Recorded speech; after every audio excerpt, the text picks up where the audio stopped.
진액 같은 이 몸을 정금 같게 하셨네.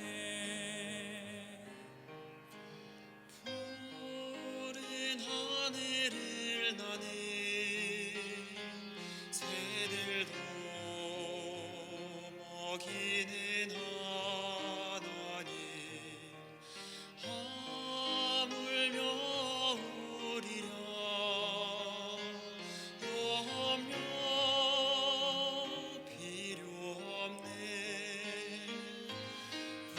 우리 마음속 깊은 그곳에 영원을 내리신 주, 죽음 이기신 영원한 생명을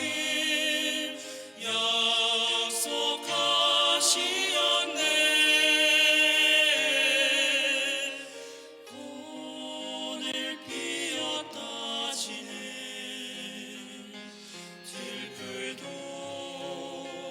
입히는 하나님, 진흙 같은 이 몸을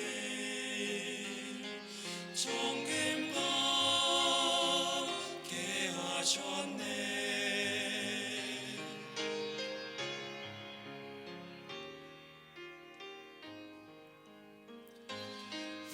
우리 마음속 깊은 그곳에 영원을 내리신 주, 죽음 이기신 영원한 생명을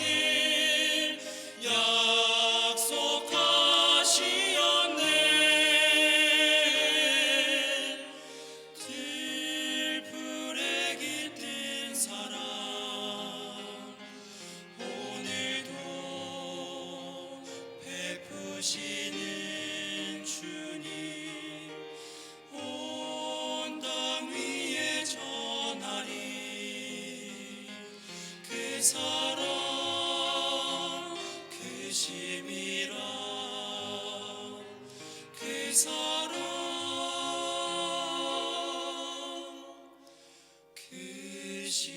크심이라.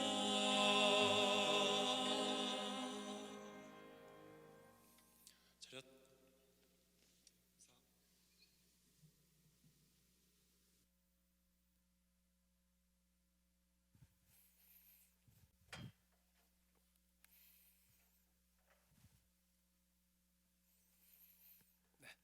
기도로 시작하겠습니다. 함께 기도하시겠습니다.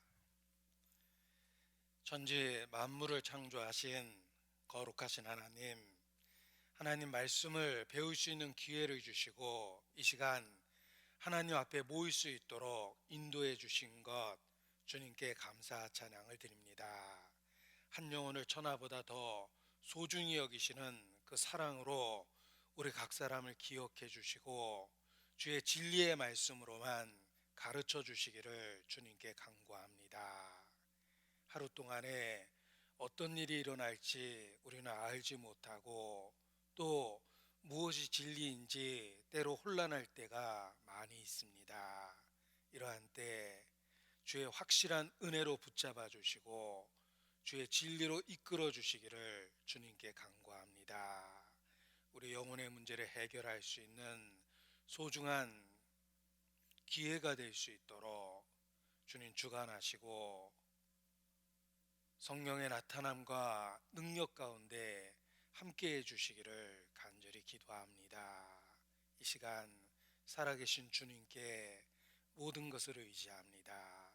고마우신 우리 구주 예수님 이름으로 기도합니다. 아멘. 네, 성경 창세기 1장입니다. 성경책 맨 처음 첫 페이지 창세기 1장 1절 말씀부터 제가 읽겠습니다. 성경책 첫 페이지 창세기 1장 1절 말씀부터 읽겠습니다. 태초에 하나님이 천지를 창조하시니라. 땅이 혼돈하고 공허하며 흑암이 깊음 위에 있고 하나님의 신은 수면에 운행하시니라. 하나님이 가라사대 빛이 있으라 하심에 빛이 있었고 그 빛이 하나님 보시기에 좋았더라. 하나님이 빛과 어둠을 나누사 빛을 낮이라 칭하시고 어둠을 밤이라 칭하시니라. 저녁이 되며 아침이 되니 이는 첫째 날이니라. 창세기 1장 1절, 아주 짧은 말씀입니다. 1절 말씀만 반복해서 두 번 함께 같이 읽겠습니다. 태초에 하나님이 천지를 창조하시니라. 태초에 하나님이 천지를 창조하시니라. 성경책 맨 처음 첫 구절입니다. 태초에 하나님이 천지를 창조하시니라. 하나님께서 사람에게 알려주고 싶었던 첫 번째 진리는 하나님의 존재 그리고 천지 창조의 사실입니다. 첫 말씀은 하나님의 존재와 천지를 창조하셨다는 사실에 대한 선포로 시작하고 있습니다. 태초에 하나님이 천지를 창조하시니라. 코로나 바이러스 확산의 위험 속에서도 이렇게 비대면 온라인으로나마 하나님의 말씀을 배울 수 있는 소중한 기회를 갖게 되었습니다. 꼭 전해야 할 놀라운 사실이 있기 때문에 이런 와중에도 성경 강연에 성경을 배울 수 있는 기회를 갖게 된 것입니다. 반갑습니다. 전 주안에 있는 전주교회 담임 목사 서도석입니다. 사람을 처음에 만나면 자기소개를 하는데 하나님께서도 자기 자신을 우리에게 소개하고 계십니다. 놀랍게도 천지를 지은 창조주로서 소개하고 계십니다. 이 성경은 하나님의 말씀이라고 일컬어지는 아주 특별한 책입니다. 3절을 보십시오. 하나님이 가라스되, 또 6절에도 하나님이 가라스되, 9절 하나님이 가라스되, 11절 하나님이 가라스되, 14절 하나님이 가라스되, 20절 하나님이 가라스되, 또 24절 하나님이 가라스되, 26절 하나님이 가라스되, 29절 하나님이 가라스되. 이 창세기 1장에만 해도 하나님이 가라스되라는 말이 수없이 반복되고 있습니다. 반복적이기 때문에 성경 전체에는 몇 번이나 나오는 걸까? 어떤 사람이 너무 궁금해서 실제로 성경 전체에서 세어봤습니다. 구약 성경에만 하나님이 가라스되, 하나님이 말씀하셨다는 직접 간접적인 표현이 3,800번 이상 나온다라는 것을 확인했습니다. 성경은 수천 번 하나님의 말씀이라고 주장하고 있는 아주 특별한 책입니다. 인류 역사 속에 하나님의 말씀이라고 일관성 있게 주장하고 있는 특별한 책, 바로 성경입니다. 오늘 우리는 성경을 배우기 위해서 함께한 것입니다. 책은 책을 쓴 사람의 수준을 그대로 반영합니다. 서점에 가서 어떤 책이든지 한 권 꺼내서 무작위로 읽어보십시오. 내가 저자를 만나본 적은 없지만 몇 페이지를 넘기다 보면 그 저자의 수준, 지적인 수준이나 그의 인격을 알 수가 있습니다. 글은 글을 쓴 사람의 인격을 반영하고 있기 때문에 그렇습니다. 성경을 읽어보면 성경을 쓴 그 누군가의 인격을 간접적으로나마 확실히 볼 수가 있습니다. 성경은 놀랍게도 창조주의 말씀이라고 주장하고 있습니다. 사실이라면 그만한 수준과 그만한 능력이 담겨 있을 수밖에 없습니다. 혹 우리가 서점에 가서 어린아이의 책을 읽었다면 몇 페이지 읽으면서 어린아이의 책이라는 걸 알게 될 것입니다.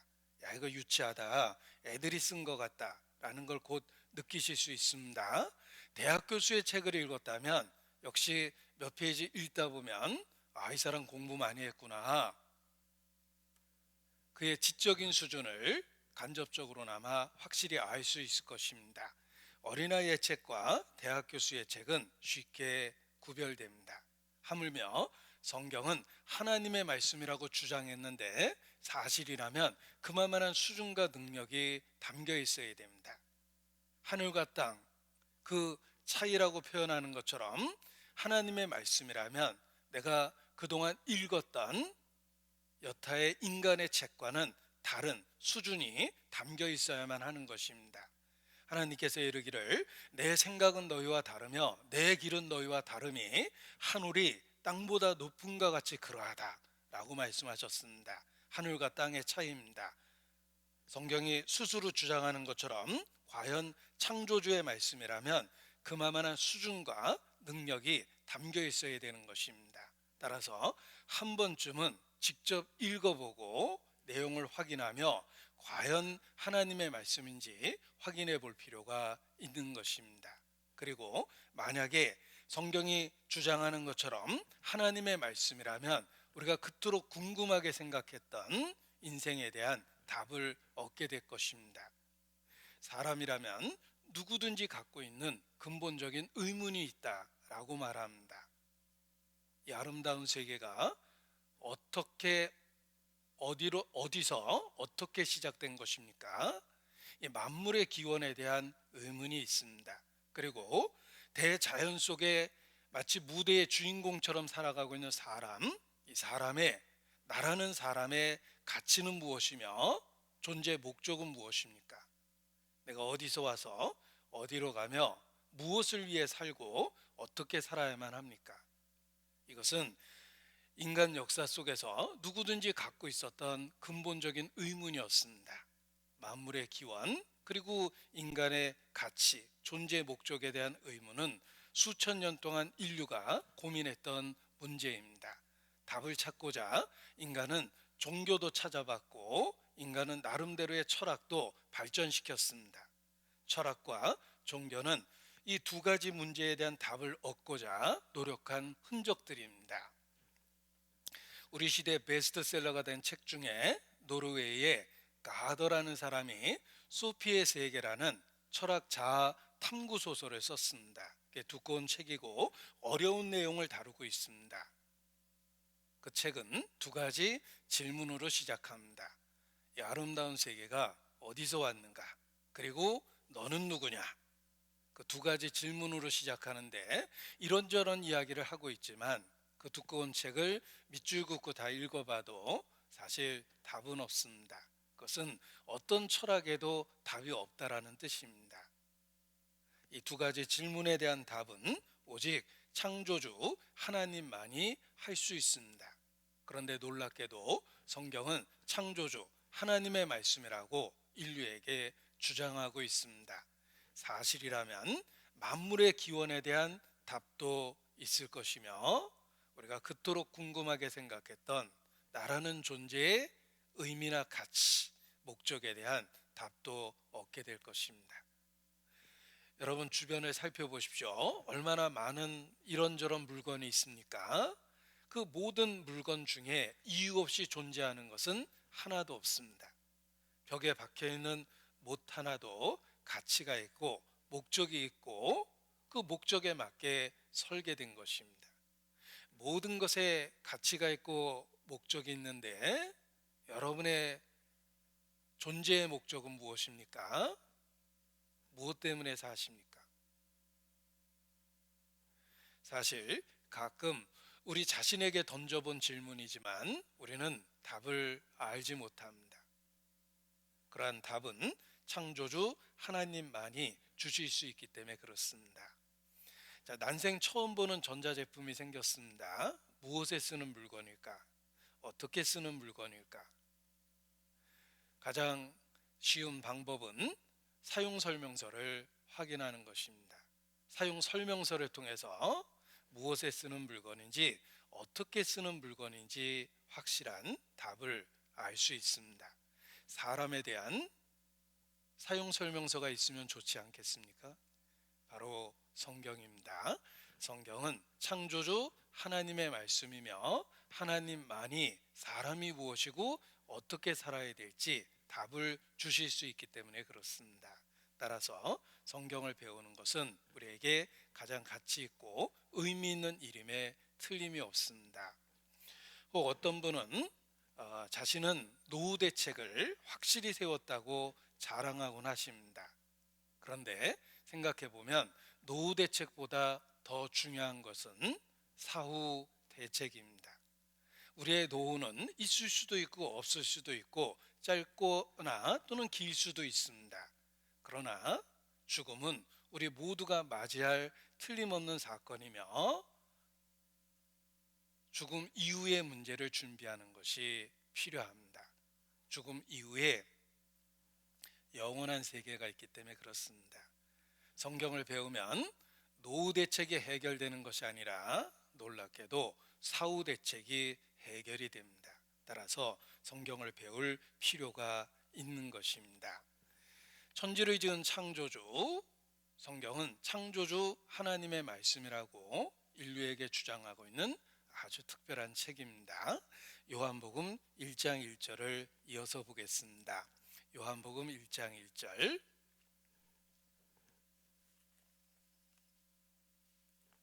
신약성경 142페이지입니다. 태초에 말씀이 계시니라. 이 말씀이 하나님과 함께 계셨으니 이 말씀은 곧 하나님이시니라. 자, 창세기 1장 1절과 비교해 보십시오. 태초에 하나님이 천지를 창조하시니라. 태초에 말씀이 계시니라. 이 말씀이 하나님과 함께 계셨으니 이 말씀은 곧 하나님이시니라.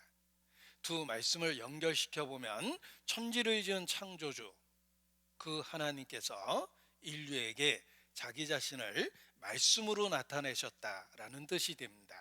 그래서 이 말씀이 곧 하나님이시니라 라고 선포된 것입니다. 창조주 하나님은 자기 자신을 말씀으로 계시하셨습니다. 계시, 감추인 것을 드러내 보여주다라는 뜻입니다. 성경을 통해서 자기 자신을 드러내 보이시고 나타내시고 설명해 주신 것입니다. 이 말씀이 하나님이십니다. 자, 우리는 나름대로 자기 철학도 있고 또 상황에 따라서 갖게 된 종교도 있습니다. 나름대로의 철학도 있고 종교도 있습니다. 그런데 내가 믿고 의지하는 이러한 내용들이 정말 사실일까라는 의문을 갖고 있습니다. 그것을 확인할 수 있는 방법이 바로 성경을 배우는 것입니다. 왜냐하면 성경은 하나님이 직접 자기 자신을 가르쳐 주신 거기 때문에 그렇습니다. 계시한 것이기 때문에 그렇습니다. 드러내고 보이신 것이기 때문에 그렇습니다. 이 말씀이 곧 하나님이십니다. 따라서 내 생각이나 내가 믿고 있는 그러한 내용들이 과연 사실인지를 말씀을 통해서 확인할 수 있는 것입니다.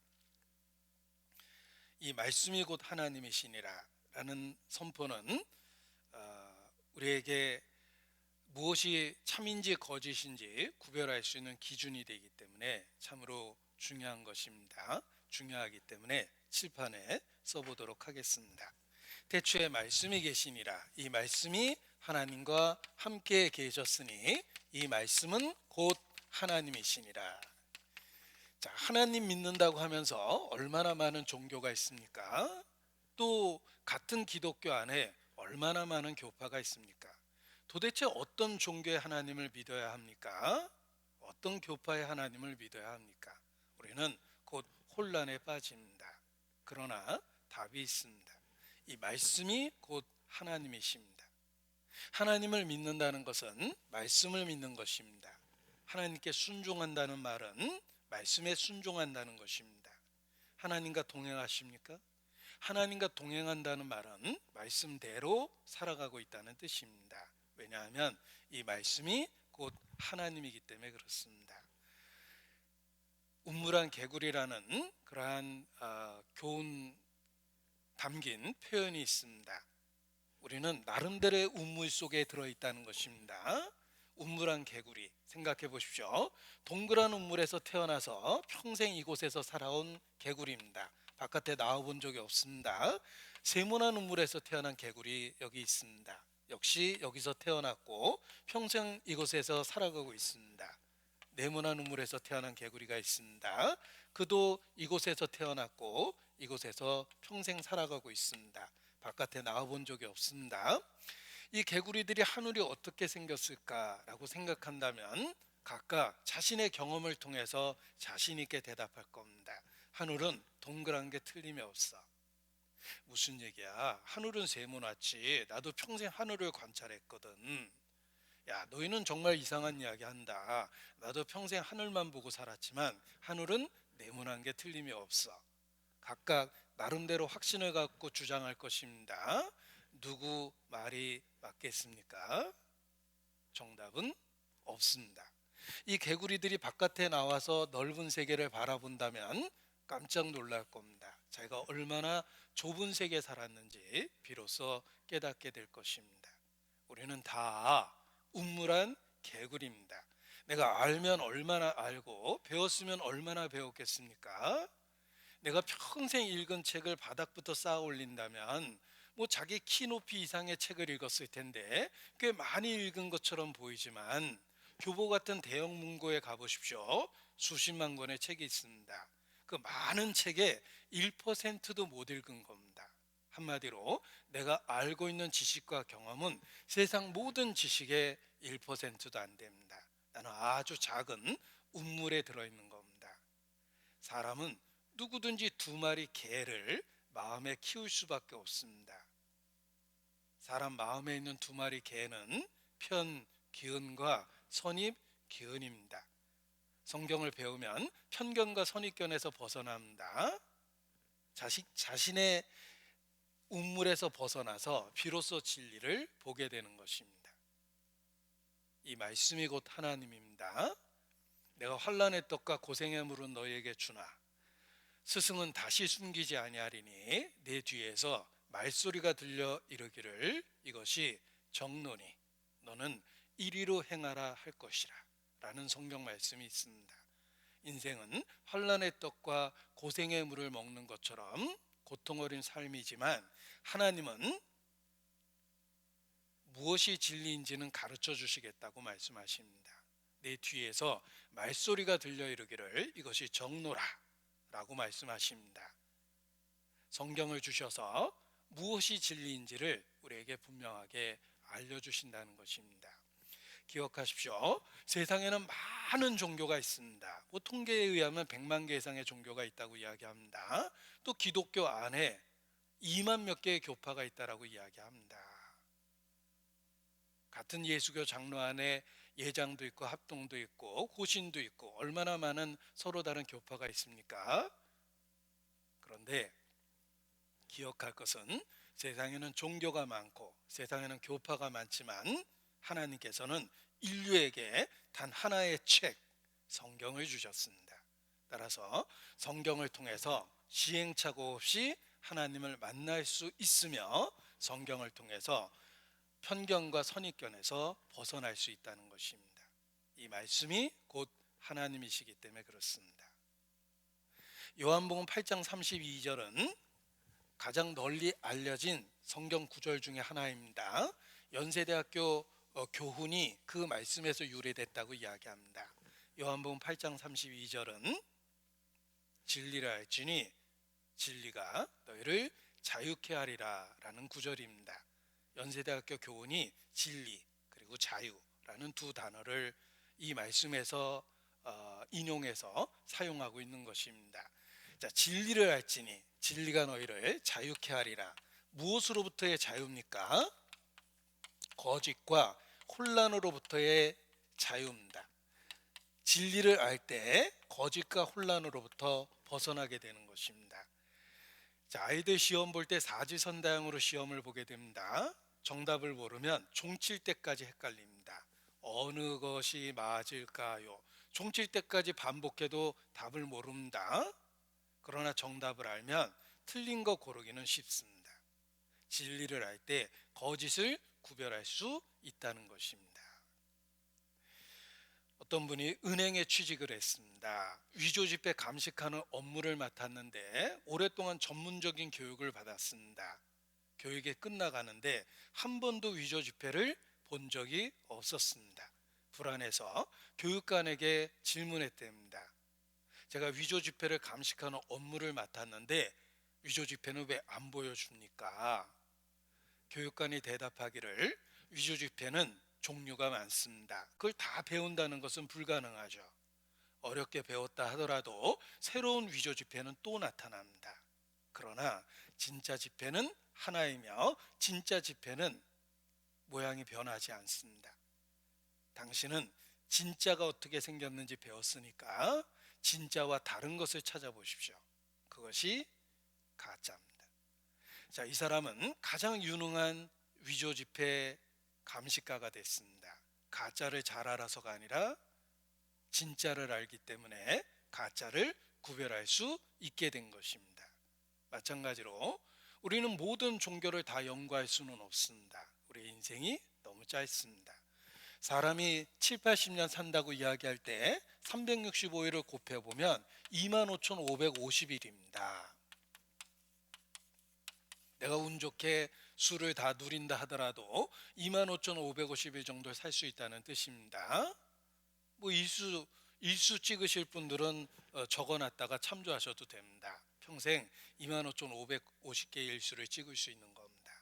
내가 하루에 한 가지씩 알아본다면 100만 개 이상의 종교 중에 25,550개를 알아볼 겁니다. 시행착오를 통해서 진리를 찾는다는 건 불가능한 겁니다. 하나님께서 직접 자기 자신을 계시하셨습니다. 이 말씀이 곧 하나님이시니라. 따라서 말씀을 통해서 시행착오 없이 하나님을 알 수 있다는 것입니다. 진리를 알지니. 진리가 무엇입니까? 아버지의 말씀은 진리니이다. 요한복음 17장 17절에 분명하게 선언되어 있습니다. 아버지의 말씀은 진리니이다. 하나님의 말씀이 진리입니다. 말씀을 알 때 인생에 답을 얻게 되며 시행착오 없이 하나님을 만나게 된다는 뜻입니다. 너희는 여호와의 책을 자세히 읽어보라. 부지런히 연구하고 살펴보라. 피차 상의하여 보라. 너희가 나의 신됨을 깨달아 알리라 라고 말씀하셨습니다. 성경을 통해서 시행착오 없이 하나님을 만날 수 있고 인생에 답을 얻을 수 있습니다. 그래서 말씀을 배우는 것이 중요합니다. 이 말씀이 곧 하나님이시며 이 말씀이 성경에서 말하는 진리입니다. 하나님의 말씀, 진리입니다. 진리를 알지니. 하나님의 말씀을 알게 되면 인생에 답이 있다는 것입니다. 자, 이 성경은 하나님의 계시된 말씀입니다. 그리고 객관적으로도 성경은 아주 특별한 책입니다. 어떤 의미에서 성경이 특별할까? 몇 가지 확실한 근거를 댈 수가 있습니다. 성경이 특별할 수밖에 없는 첫 번째 이유는 인류 역사상 최고의 슈퍼 베스트셀러입니다. 가장 많이 팔린 책, 성경입니다. 성경이 특별할 수밖에 없는 객관적인 이유, 첫 번째는 무엇보다도 인류 역사상 최고의 베스트셀러라는 것입니다. 지금까지 60억 부 이상 팔렸다라고 이야기합니다. 세계 인구가 75억 이상이라고 이야기하는데 성경은 60억 부 이상이 팔린 책이며 우리나라에서도 6천만 부 이상 팔린 그러한 책으로 알려져 있습니다. 성경이 특별할 수밖에 없는 이유입니다. 인류 역사상 최고의 넘버원 베스트셀러이기 때문에 그렇습니다. 무려 60억 부 이상 팔린 책으로 알려져 있습니다. 자, 우리나라에서 가장 많이 팔린 책들은 무엇일까? 운전면허 시험 볼 때 쓰는 운전면허 시험책이 2천만 부 정도 팔렸습니다. 2위입니다. 그리고 1위는 수학의 정석이 4,600만 부 정도 팔렸다라고 이야기합니다. 그런데 성경은 우리나라에서 6천만 부 이상 팔렸으니 성경만큼 팔린 책은 없습니다. 전 세계 판매량 1위 60억 부 이상 팔린 성경이며 우리나라에서만 해도 6천만 부 이상 팔린 특별한 책입니다. 성경이 번역된 언어의 숫자가 2001년도 당시에 2287개였는데 계속 숫자가 상승해서 지금 현재는 3362개 정도의 언어로 번역됐다라고 이야기합니다. 이 통계가 2018년이니 지금은 더 숫자가 늘었을 겁니다. 성경은 3,300여 언어로 번역된 특별한 책이며 230여 개 국가에 보급되어 있고, 통계학적으로 전 세계 인구 98% 이상이 자기들의 언어로 읽을 수 있도록 보급된 책이다 라고 이야기합니다. 비교를 위해서 불경을 이야기한다면, 불경은 40개 정도의 언어로 번역됐다라고 알려져 있습니다. 성경은 3,300여 언어입니다. 우리가 혹 세계 여행을 떠난다고 가정할 때 성경 없는 나라에 여행하는 것은 거의 불가능하다라고 이야기합니다. 아프리카 오지에 가도 성경이 있고, 아마존 밀림에서 벌거벗고 사는 원주민을 만났다 하더라도 놀라운 건 이미 그들에게 성경이 보급되어 있다는 것입니다. 성경은 인류 역사상 최고의 베스트셀러입니다. 따라서 배워야 될 의미가 있고 가치가 있는 것입니다. 그리고 성경이 특별할 수밖에 없는 두 번째 이유는 바로 많이 팔린 책일 뿐만 아니라 성경의 영향력 때문에 그렇습니다.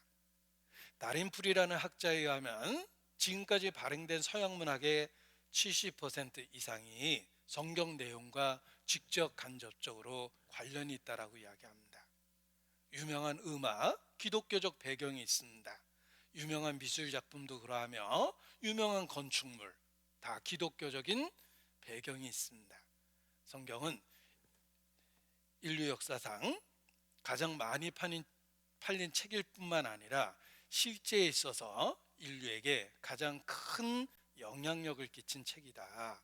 그리고 수천 년 전에 기록되었음에도 불구하고 21세기 지금까지 결코 낡아지지 않는 현대적 의미를 담고 있다. 성경은 결코 낡아지지 않는 책이다라는 특별한 면도 있으며, 또 성경은 모든 세대, 모든 연령, 모든 문화적 차이, 언어적 차이에도 불구하고 모든 사람에게 공감과 감동을 주는 아주 특별한 책입니다.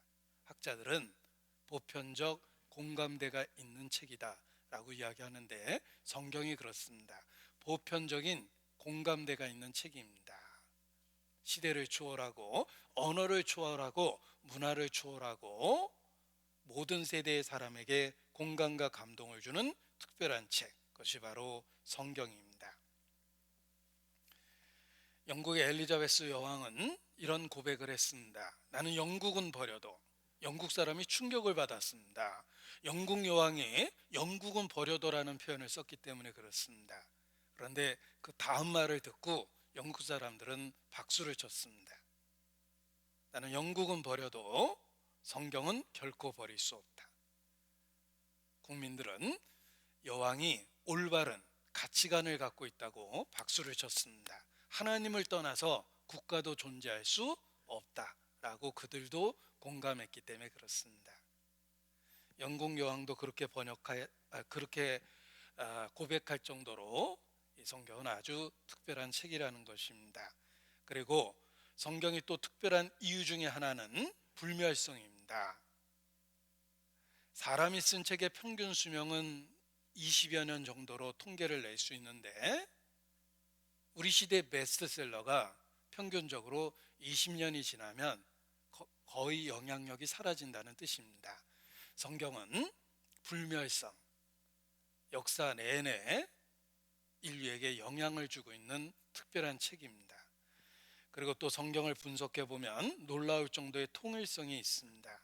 다양한 기자, 다양한 형식, 서신서도 있고 역사도 있고 시편도 있고 전기도 있고 여행기도 있고 묵시도 있음에도 불구하고 그 주제에 있어서 일관성이 있다라고 이야기합니다. 그래서 객관적으로도 성경은 아주 특별한 책이다라고 이야기를 합니다. 그리고 무엇보다 중요한 것은 성경의 영향력인데, 시대를 불문하고 모든 세대 모든 사람에게 영향을 끼쳤다라는 이야기를 다시 한번 강조하고 싶습니다. 서양에만 그런 게 아니라 우리 동양권에도 성경은 일찍부터 영향을 끼쳤습니다. 우리가 중국의 역사를 공부해 보면 우리나라 통일신라 시대쯤에 당나라가 있었습니다. 그리고 이어서 송나라가 있고 원나라가 있고 명나라가 있고 그리고 청나라가 있고 중화인민공화국이 세워지게 됩니다. 그래서 중국 역사를 공부할 때 당송 원명청 이렇게 외워볼 수가 있는데, 이미 당나라 시대에 기독교가 중국에 널리 전파됐다라는 기록이 있습니다. 동양에도 이미 일찍부터 영향을 끼친 책이 성경이라는 것입니다. 고고학적으로 확인해 볼 수 있는데 보십시오. 대징경교 유행 중국비라는 것이 있습니다. 소개해 드리고자 합니다. 당나라 시대 유물입니다. 당나라 시대에 세워진 큰 비석입니다. 이 비석 머리 윗부분에 써 있는 글이 대진경교 유행 중국비입니다. 대진은 로마라는 뜻이며 경교는 밝은 빛이라는 의미를 갖고 있습니다. 예수님을 생명의 빛이라고 했기 때문에 중국에 전파됐던 초기 기독교를 경교라고 이야기합니다.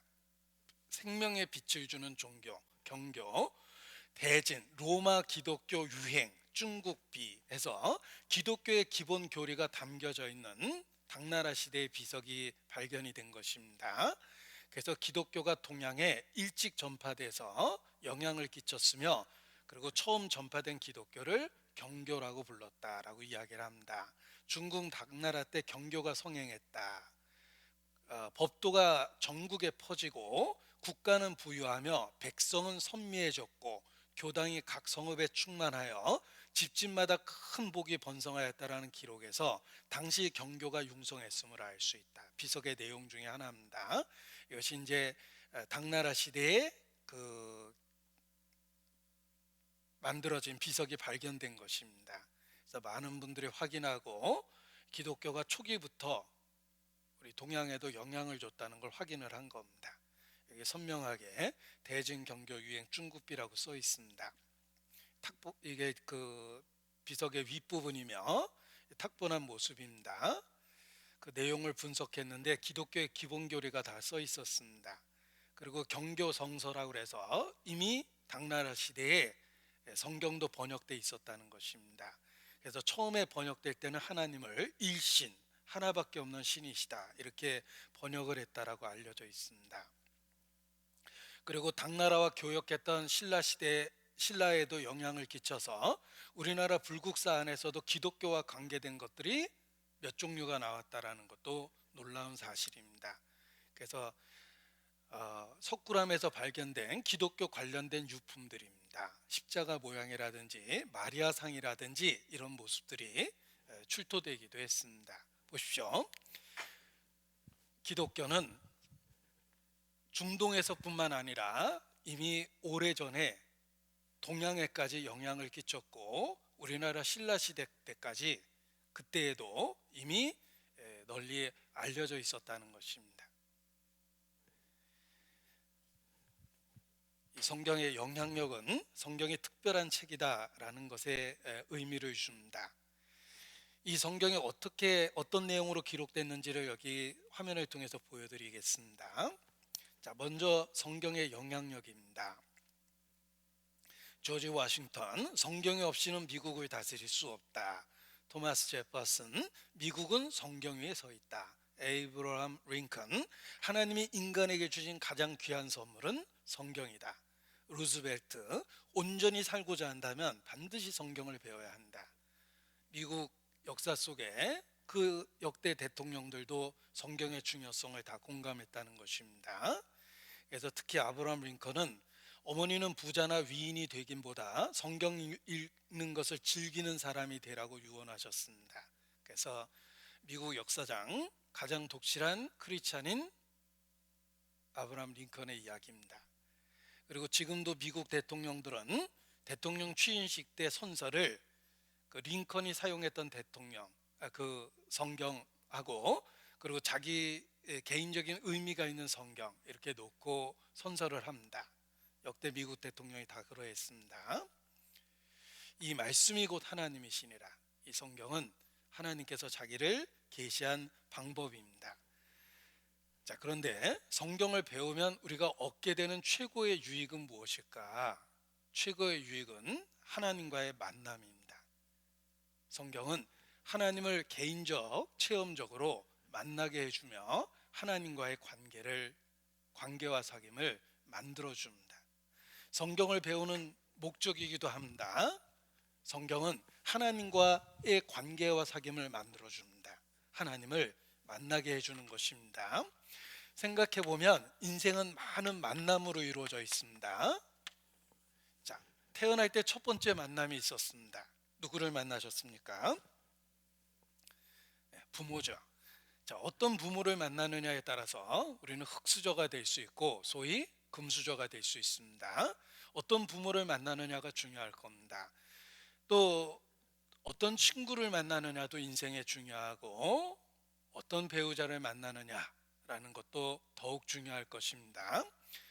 이 아파트 분양 현장을 지나가다 보니까 그 불만을 품은 입주자들이 항의하는 플랜카드를 걸어놨는데 이렇게 써 있었습니다. 나는 이 아파트를 산 것과 지금의 남편을 만난 것을 후회한다. 이렇게 아주 설득력 있게 써놓으셨더라고요. 자, 어떤 배우자를 만나느냐라는 문제도 우리 인생에 중요한 것임에 틀림이 없습니다. 사람을 만나는 것도 이렇게 중요한데 하물며 천지를 지은 창조주 그 하나님을 개인적으로 만난다라는 것이 얼마나 중요합니까? 성경은 하나님과의 만남을 만들어줍니다. 하늘이 열리고 인자 위에 하나님의 사자가 오르락내리락 하는 걸 내가 보리라. 성경을 배우면 하늘이 열립니다. 하나님하고의 관계가 생깁니다. 그리고 성경의 교통하심을 따라 친밀한 사귐이 이루어집니다. 성경은 하나님과의 만남을 만들어줍니다. 사람을 만나도 변화를 경험하는데 하나님을 만나면 우리의 삶이 근본적으로 변화될 수밖에 없습니다. 그래서 성경은 인생의 트랜스포메이션, 변화를 일으키는 책이다 라고 이야기합니다. 누구든지 그리스도 예수 안에 있으면 새로운 피조물이라. 보라, 이전 것은 지나갔으니 새 것이 되었도다. 예수님은 우리의 삶에 근본적인 변화를 일으킵니다. 원래 책은 인포메이션, 정보와 지식을 줍니다. 우리는 책을 통해서 인포메이션을 얻습니다. 그런데 성경은 하나님의 말씀이기 때문에 단순한 정보와 지식을 더해주는 것이 아니라 근본적인 변화를 일으킨다라는 것입니다. 그래서 그 근본적인 변화를 성경에서는 거듭난다라고 이야기합니다. 성경을 배우면 하나님과의 만남이 이루어지며 하나님하고의 관계와 사귐이 생기며 거듭나게 되는 것입니다. 거듭나게 됩니다. 근본적인 변화가 생기는 것입니다. 말씀은 우리를 거듭나게 만듭니다. 베드로전서 1장 23절입니다. 보십시오. 베드로전서 1장 23절. 베드로전서 1장 23절. 제가 전달력을 높이기 위해서 화면을 통해서도 좀 찾아볼까 합니다. 베드로전서 1장 23절입니다. 너희가 거듭난 것이 썩어질 씨로 된 것이 아니요 썩지 아니할 씨로 된 것이니 하나님의 살아있고 항상 있는 말씀으로 되었느니라. 자, 너희가 거듭난 것이 말씀으로 된 것이다. 성경을 배우면 거듭나게 됩니다. 근본적인 변화가 생깁니다. 전과는 달라집니다.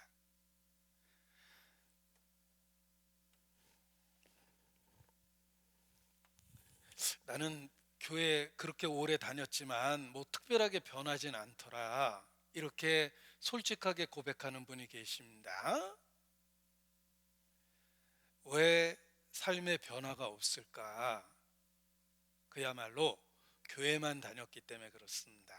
서양 사람은 그걸 구별해서 처치고라고 그럽니다. 직역하면 교회 다니는 사람입니다. 그냥 교회만 다니니까 삶의 변화가 없는 것입니다. 또 다른 말로 썬데이 크리스찬이라고 그럽니다. 평소에는 자기 마음대로 살다가 일요일 날만 성경 들고 믿는 척하고 교회 가는 것입니다. 그리고 또 평소에는 자기 마음대로 살아갑니다. 이런 사람은 혹 천국에 간다 하더라도 평일에는 내보내야 됩니다. 주일에만 들어오라고. 평소 그렇게 살았으니까 천국에 절대 못 갑니다. 선데이 크리스찬입니다. 처치 고얼, 그냥 교회 다니는 사람입니다. 제자리 걸음하는 거하고 똑같습니다. 꽤 오랫동안 걸었는데 아직도 그 자리죠. 계속 걸어보십시오. 1년 뒤에도 그 자리일 겁니다. 작년이나 지금이나 변하지 않죠. 앞으로도 안 변할 겁니다. 왜냐하면 그야말로 교회만 다녔기 때문에 그렇습니다. 그러나 말씀을 제대로 배우고 믿음으로 화합하면 근본적인 변화가 일어납니다. 거듭나게 됩니다. 살아있고 항상 있는 말씀으로 근본적인 변화가 일어납니다. Real Christian, 참된 그리스도인이 되는 거예요. 그리고 비로소 이 세상이 영원한 세계를 향하여 지나가는 것과 같은 과정이라는 걸 깨닫게 됩니다. 그래서 천국을 향한 여행자가 되는 것입니다. 거듭날 때 천국이라는 목적지가 생기고 현재의 삶이 영원한 세계로 나가는 과정이 되는 것입니다. 돌아갈래 고향 하늘나라, 그 찬송의 가사처럼 최종적인 목적지는 천국이 되는 겁니다. 나를 위해 예비하신 고향집에 돌아가 아버지의 품 안에서 영원토록 살리라. 아버지의 품 안에서 영원토록 사는 천국, 거기가 최종적 목적지가 되고 현재의 삶이 과정이 되는 것입니다. 삶의 방향성이 생기고 목적이 생기는 것입니다. 거듭날 때. 그런데 그저 막연하게 교회를 다니면 삶이 결코 변하지 않습니다. 인생을 방랑하게 돼요. 목적지 없이 이리저리 떠도는 모습이 방랑자입니다. 그저 발길 닿는 대로 죽지 못해서 사는 거죠. 무슨 유행가 가사에 그 가사 내용이 대부분 그렇습니다. 뭐 오늘도 걷는다마는 정처 없는 이 발길, 정처 없는 이 발길, 자신의 인생의 모습이 딱 그렇기 때문에 그 가사가 마음에 공감되는 것입니다. 도대체 내가 무엇 때문에 사는 걸까? 지금까지 몰랐던 것처럼 산 날만큼 또 살아도 모를 겁니다. 왜냐하면 제자리 걸음하듯이 인생을 살았기 때문에 그렇습니다. 인생을 방랑하고 있는 거예요. 그저 하루 이틀 소비하고 그야말로 인생을 낭비하고 살아가고 있는 것입니다. 자, 여러분 스스로 생각해 보십시오. 자신의 삶이 방랑자 같습니까? 여행자 같습니까? 성경을 통해서 하나님을 만날 때 거듭나게 되고 근본적인 변화를 경험하게 되며 현재의 삶이 천성을 향한 과정이라는 걸 깨닫게 됩니다. 목적을 갖게 되고 목적이 이끄는 삶을 살게 되는 것입니다. 목적이 이끄는 삶, The life driven by the purpose. 목적이 이끄는 삶. 이 목적이 이끄는 삶이라는 책 제목이 있는데 그 책을 쓴 목사님이 그 제목 자체가 너무 마음에 들어서 지적 소유권에 등록도 해놨습니다. 인생은 목적이 이끄는 삶이 되어야 됩니다. 삶의 방향성이 있어야 됩니다. 어떻게 이렇게 될 수 있습니까?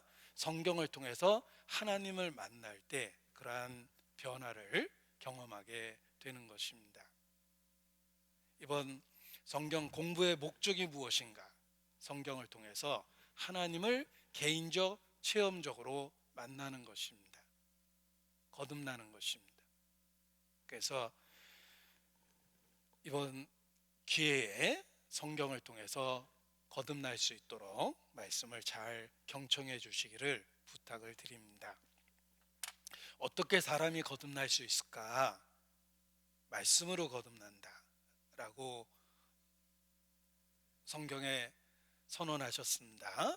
그래서 성경을 배워야 되는 겁니다. 자, 그런데 우리 마음에 근본적인 의문이 있습니다. 왜 사람이 쓴 책을 하나님의 말씀이라고 부르는 걸까? 이런 의문이 있습니다. 요한복음, 요한이 쓴 거라고 돼 있습니다. 베드로전서, 베드로가 쓴 첫 번째 편지라는 뜻입니다. 이사야서, 이사야가 썼다고 돼 있고, 창세기, 모세가 썼다고 그래서 모세오경이라고 부릅니다. 왜 사람이 쓴 책을 하나님의 말씀이라고 부르는 걸까라는 의문이 우리 마음에 있습니다. 자, 그 의문에 대한 답입니다. 베드로후서 1장 찾겠습니다. 베드로후서 1장 20절 21절입니다. 베드로후서 1장 20절 21절.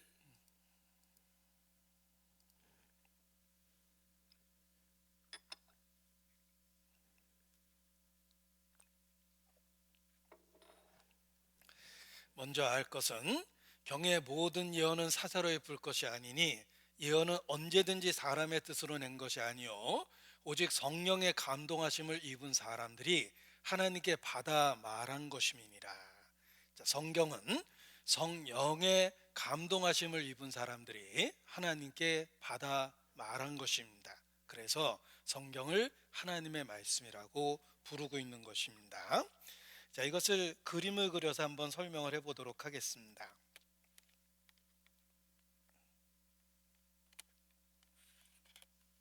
저기 그림을 통해서 한번 설명을 해보겠습니다.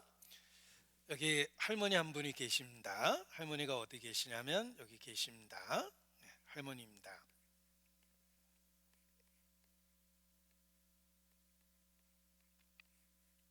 자, 이 할머니, 네,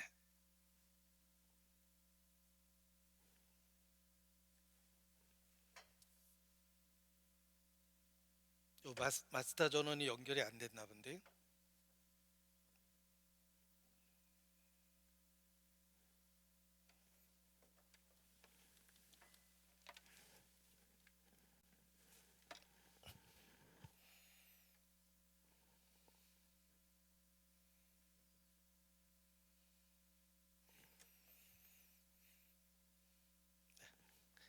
보십시오. 여기 할머니 한 분이 계십니다. 마스터 전원 확인 좀 해주셔요.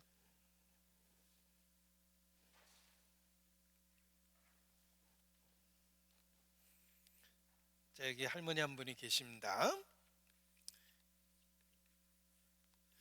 이 할머니 손자가 군대를 갔습니다. 네, 군대를 갔습니다.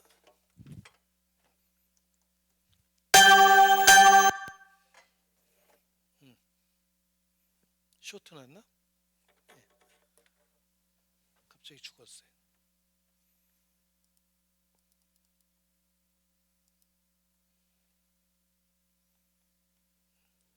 쇼트가 났나 봐요.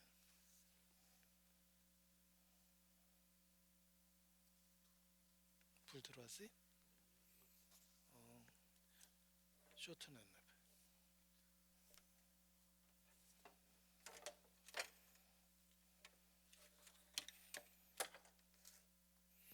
네,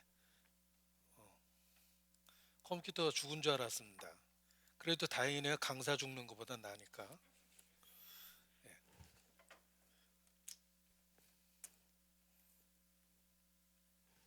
네, 다시 들어왔는데. 네, 이제 전원 올라왔네. 네.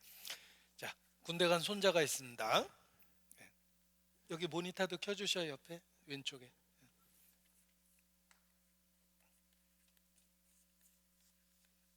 자, 군대 간 손자입니다. 자, 이 군대 간 손자에게 편지를 쓰려니까 눈이 침침해서 할 수 없이 옆집에 있는 전북대학교 학생한테 부탁을 했습니다. 학생 나 편지 쓰는데 좀 도와줘 해서 전북대학교 학생이 할머니 편지 쓰는 걸 도와줬습니다. 자, 할머니가 얘기한 대로 받아 써가지고 군대에 있는 손자에게 편지를 보내줍니다. 자, 이 군대에 있는 손자가 받아든 편지는 할머니의 편지일까요? 대학생의 편지일까요? 당연히 할머니의 편지입니다. 대학생이 썼지만 할머니의 생각과 인격이 들어있기 때문에 그렇습니다. 혹 대학생의 편지라고 생각하시는 분은 다음에 어린이 집회할 때 수준을 좀 낮춰서 이렇게 들으시면 되겠습니다. 할머니의 편지입니다. 쓰기는 대학생이 썼지만 할머니의 생각과 인격이 그대로 반영되기 때문에 그렇습니다. 성경이 그렇습니다. 성경은 사람이 쓴 것처럼 보이지만 성령의 감동하심을 입은 사람들이 하나님께 받아 말한 것입니다. 그래서 비록 사람이 쓴 책이지만 하나님의 말씀이라고 부르는 것입니다. 그래서 하나님은 여러 세대의 여러 사람들을 통해서 자기의 말씀을 기록하게 하셨고, 그것을 하나로 모았을 때 일관성 있는 주제를 갖게 된 것입니다. 이것이 바로 성경입니다.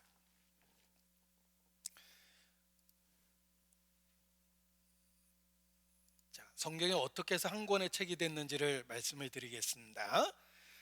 역사 속에 예수님이 오셨고 예수님 탄생 이전을 BC라고 합니다. 영어로 Before Christ. 예수님 탄생 이후를 AD라고 그러는데 라틴어에서 유래된 겁니다. 아노 도미니라고 해서 해석해 보면 In the year of our Lord, 우리 주님이 태어난 시대라는 뜻으로, 지금이 2021년이라면 예수님 탄생 2021년째라는 뜻입니다. 성경은 BC 1500년부터 AD 100년까지 1600년 동안 기록되었습니다. 1600년 동안 여러 곳에서 여러 모양으로 기록됐는데, 예수님 탄생 이전에 기록된 걸 구약, 예수님 탄생 이후에 기록된 걸 신약이라고 그러며, 구약은 39권, 신약은 27권입니다. 그리고 각각 여러 세대 여러 사람들이 이 시대에 살았고 그들을 통해서 성경을 기록하신 것입니다. 우리나라로 치면은 고조선이 BC 108년도에 멸망했고, 성경이 기록됐던 신약 시대는 사만 시대나 삼국 시대, 뭐 이런 시대라고 이야기할 수 있습니다. 그런데 성경은 구약은 히브리어, 신약은 그리스 언어인 헬라어로 기록되었으며 약 40여 명의 기자들에 의해서 다양하게 기록됐습니다. 기록된 장소도 소아시아, 로마, 예루살렘, 밤모선 등 여러 곳에서 기록되었습니다. 그리고 성경을 직접 말씀하신 분은 하나님 자신입니다.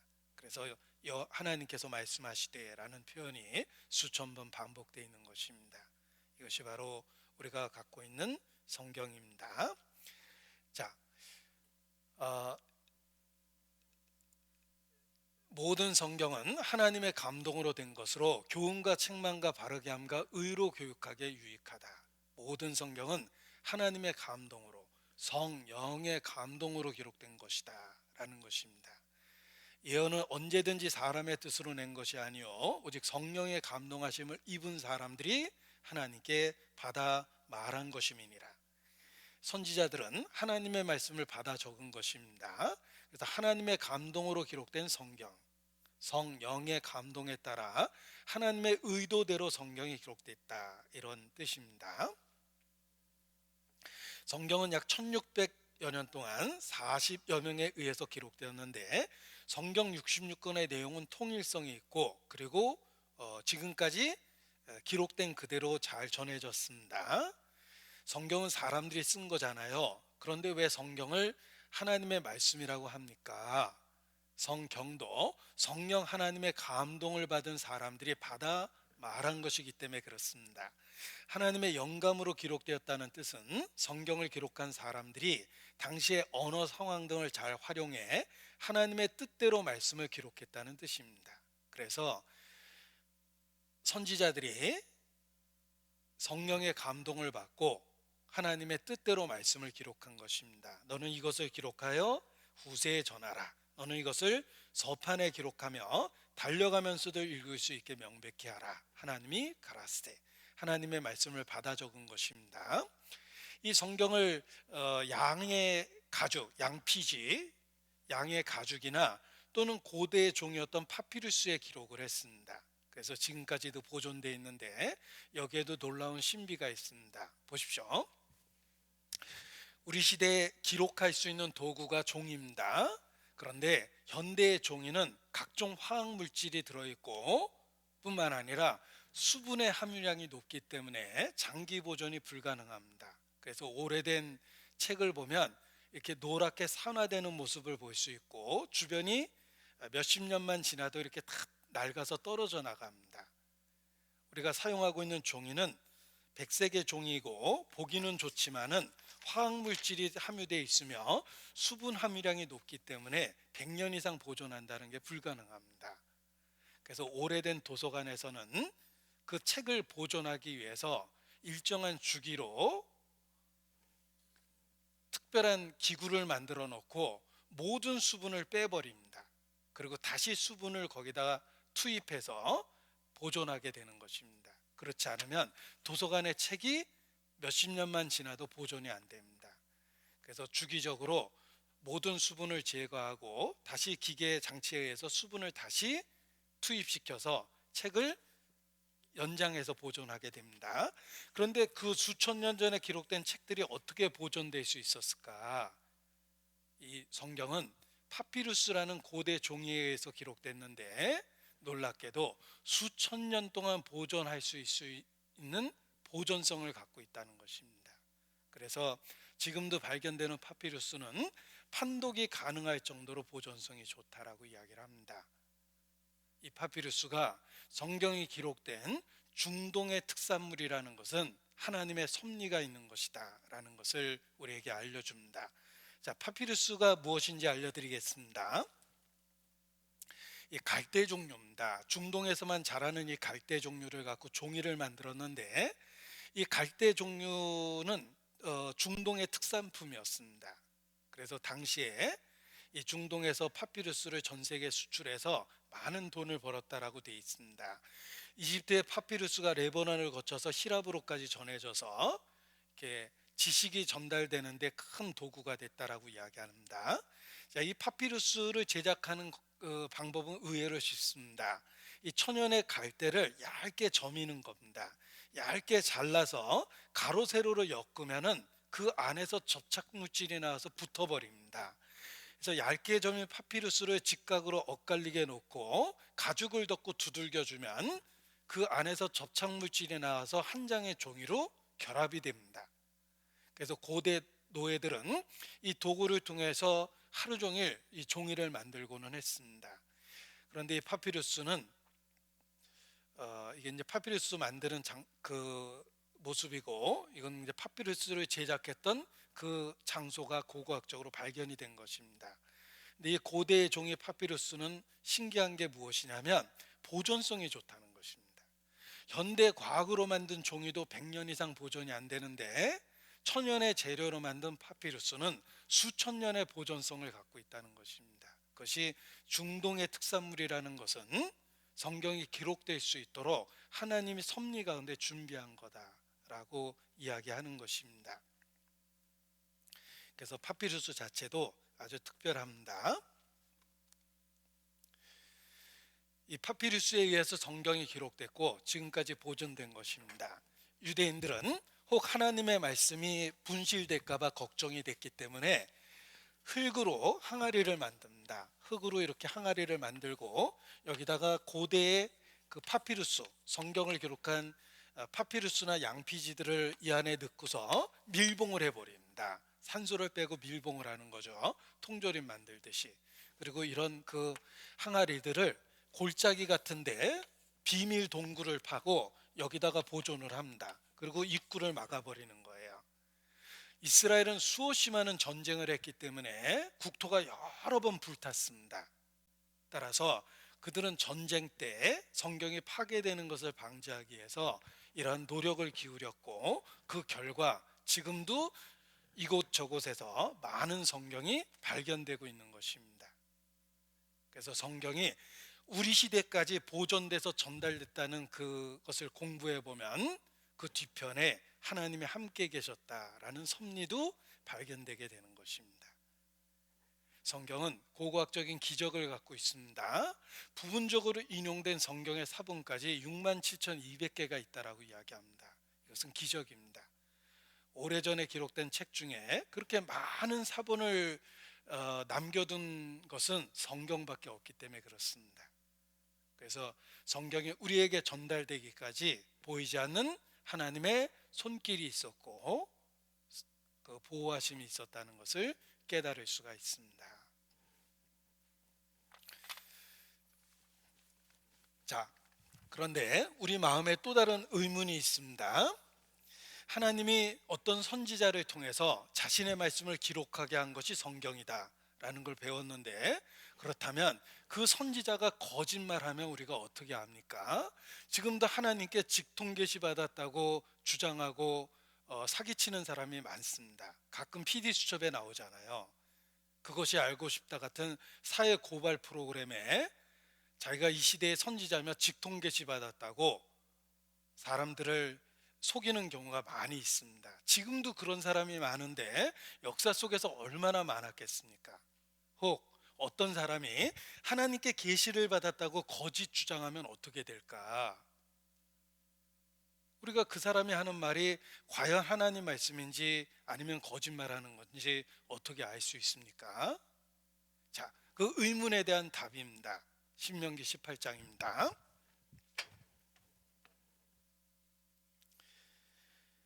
신명기 18장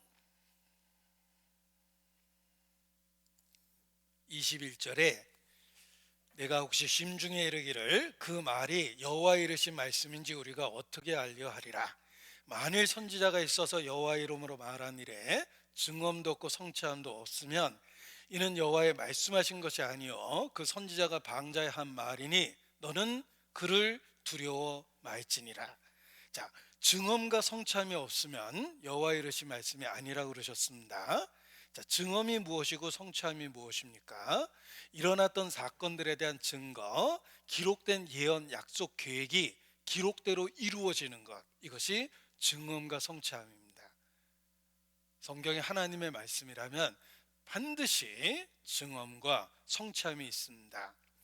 자, 1992년 10월 28일 기억하십니까? 1992년 10월 28일 예수님 재림한다고 난리 폈던 그 사건입니다.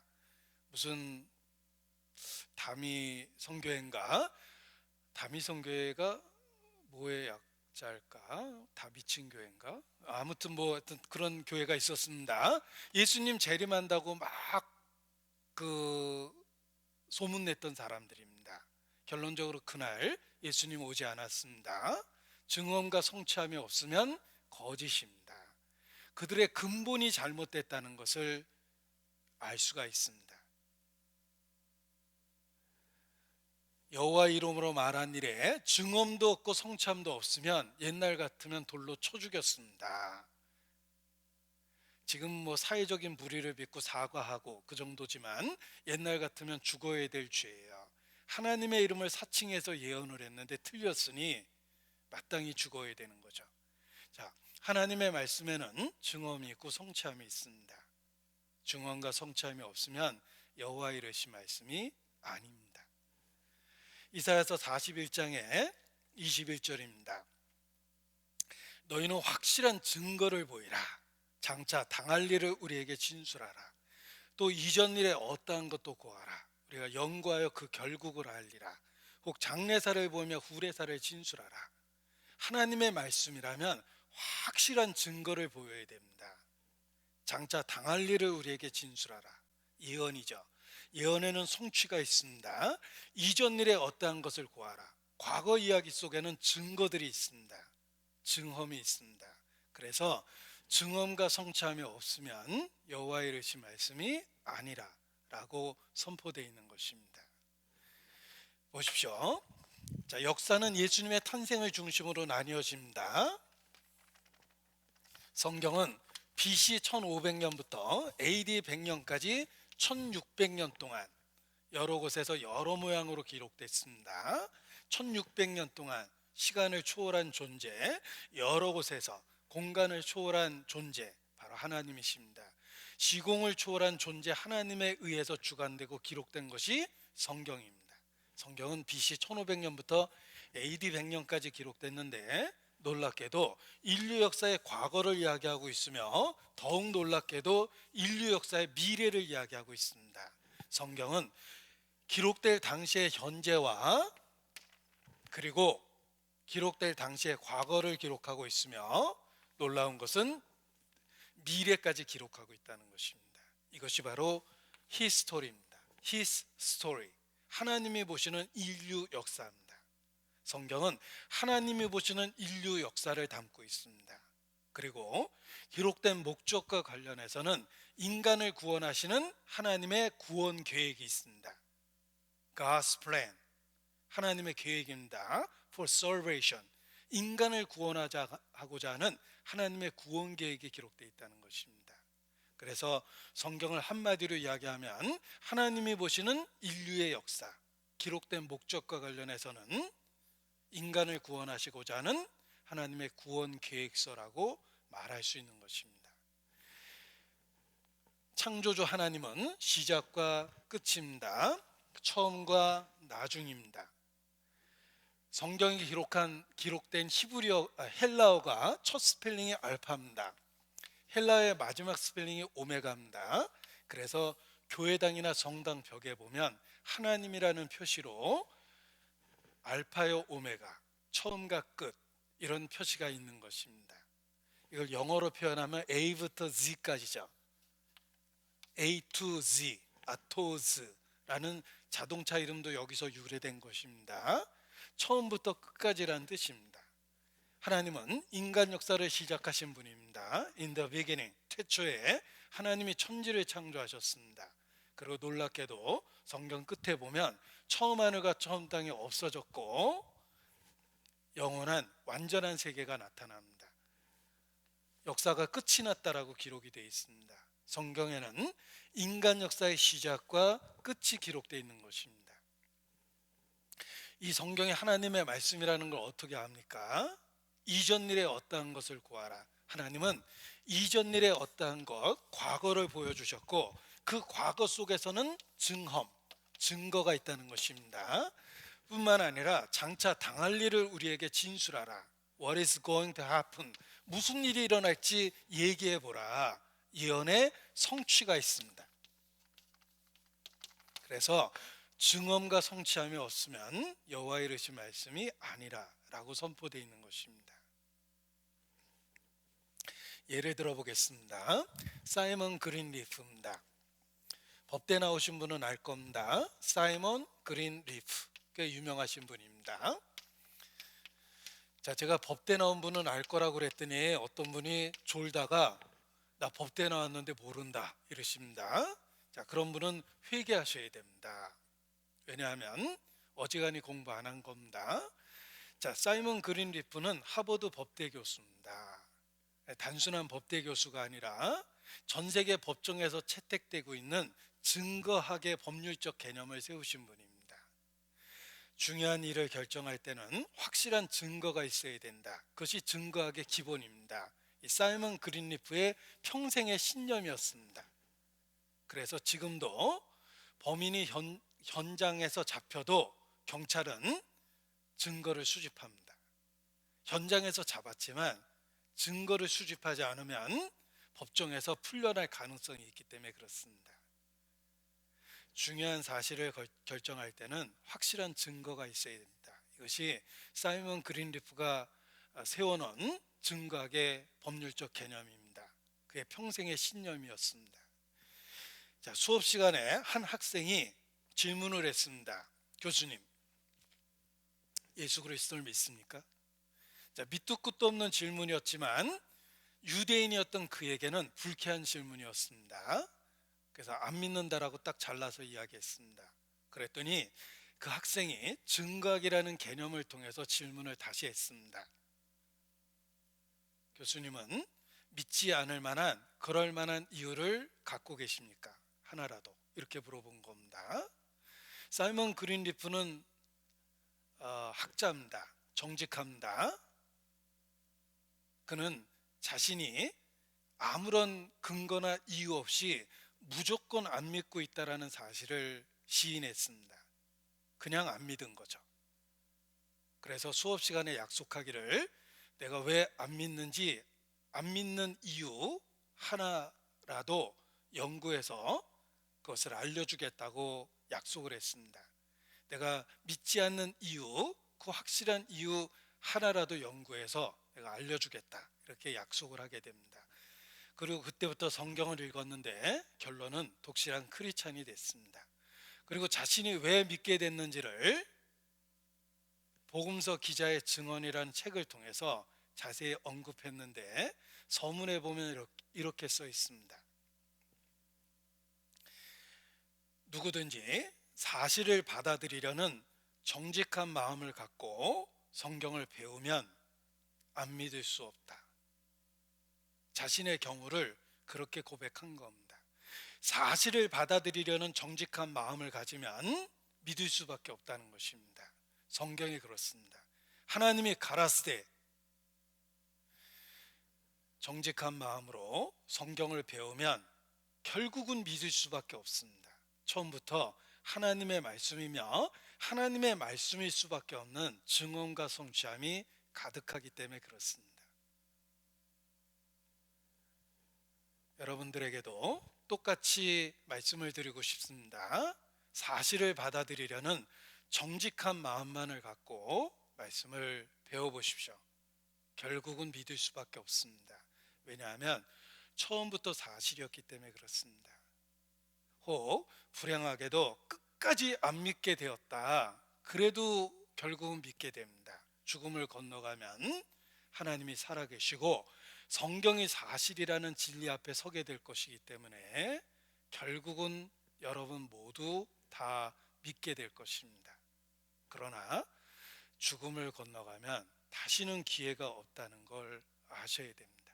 한번 문이 닫히면 기회의 문은 절대로 다시 열리지 않습니다. 그래서 이렇게 내가 살아있다는 것은 아직까지는 기회를 갖고 있는 것이다 라고 생각하고 사실을 확인해 보는 것이 필요합니다. 성경을 배워보십시오. 역사 속에서의 증거를 보게 될 것이며 예언 속에서 성취를 보게 될 것입니다.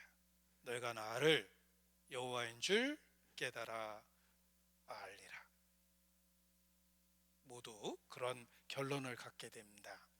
자, 그렇다면 어떤 역사적 증거가 있는지를 찾아보도록 하겠습니다. 자, 친어머니는 아이가 태어날 때 상황을 이야기해 줄 수 있습니다. 왜냐하면 친어머니니까.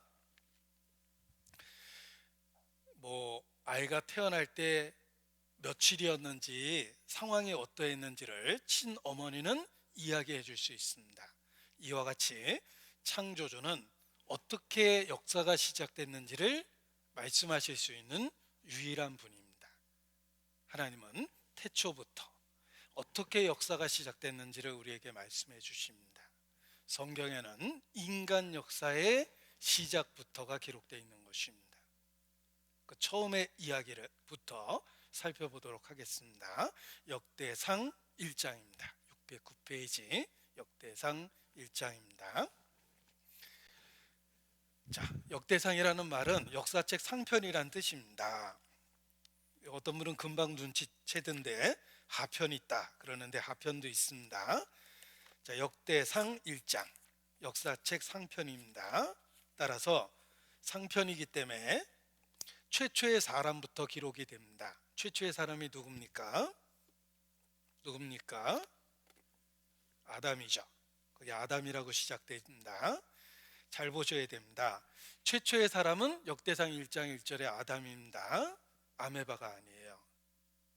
아메바가 진화돼서 사람 된 게 아니라 하나님은 처음부터 완제품 아담을 만드신 거예요. 진화는 신을 제외시키고 억겁의 세월을 적용해서 수없이 많은 시간이 흐르다 보면 모든 것이 저절로 될 수 있다라고 생각한 것이 진화론입니다. 입증된 적이 없기 때문에 진화론, 논자가 붙어 있는 거예요. 가설이란 뜻입니다. 추측에 의한 가설이라는 뜻입니다. 실험이나 관찰에 의해서 입증되면 멘델의 유전 법칙, 뉴턴의 운동 법칙이라는 말처럼 과학에서는 법칙이라는 단어를 쓰는데 진화 법칙이 아닙니다. 진화론이에요. 가설이라는 뜻입니다. 입증될 수도 없는 가설이에요. 인간은 아메바가 진화된 게 아니라 첫사람은 아담이었다는 것입니다. 이 진화론을 공부하다 보면 많이 나오는 단어가 우연입니다. 오랜 세월이 흐르면 우연히 그렇게 될 수 있다는 거예요. 그런데 우연이라는 단어를 쓰기에는 만물이 기가 막힐 정도로 설계되어 있는 것을 보게 됩니다. 그래서 어떤 단어를 추가하냐면 우연의 연속이다 이렇게 씁니다. 그래도 만물을 살펴보면 꽃 한 송이 풀 한 포기 하나 너무너무 신기합니다. 그래서 진화론과 관계된 책을 읽다 보면 여기 형용사가 하나 더 붙어 있어요. 기가 막힌 우연의 연속 속에서 그렇게 진화됐다고 이야기합니다. 아닙니다. 처음부터 설계되고 만들어진 것입니다.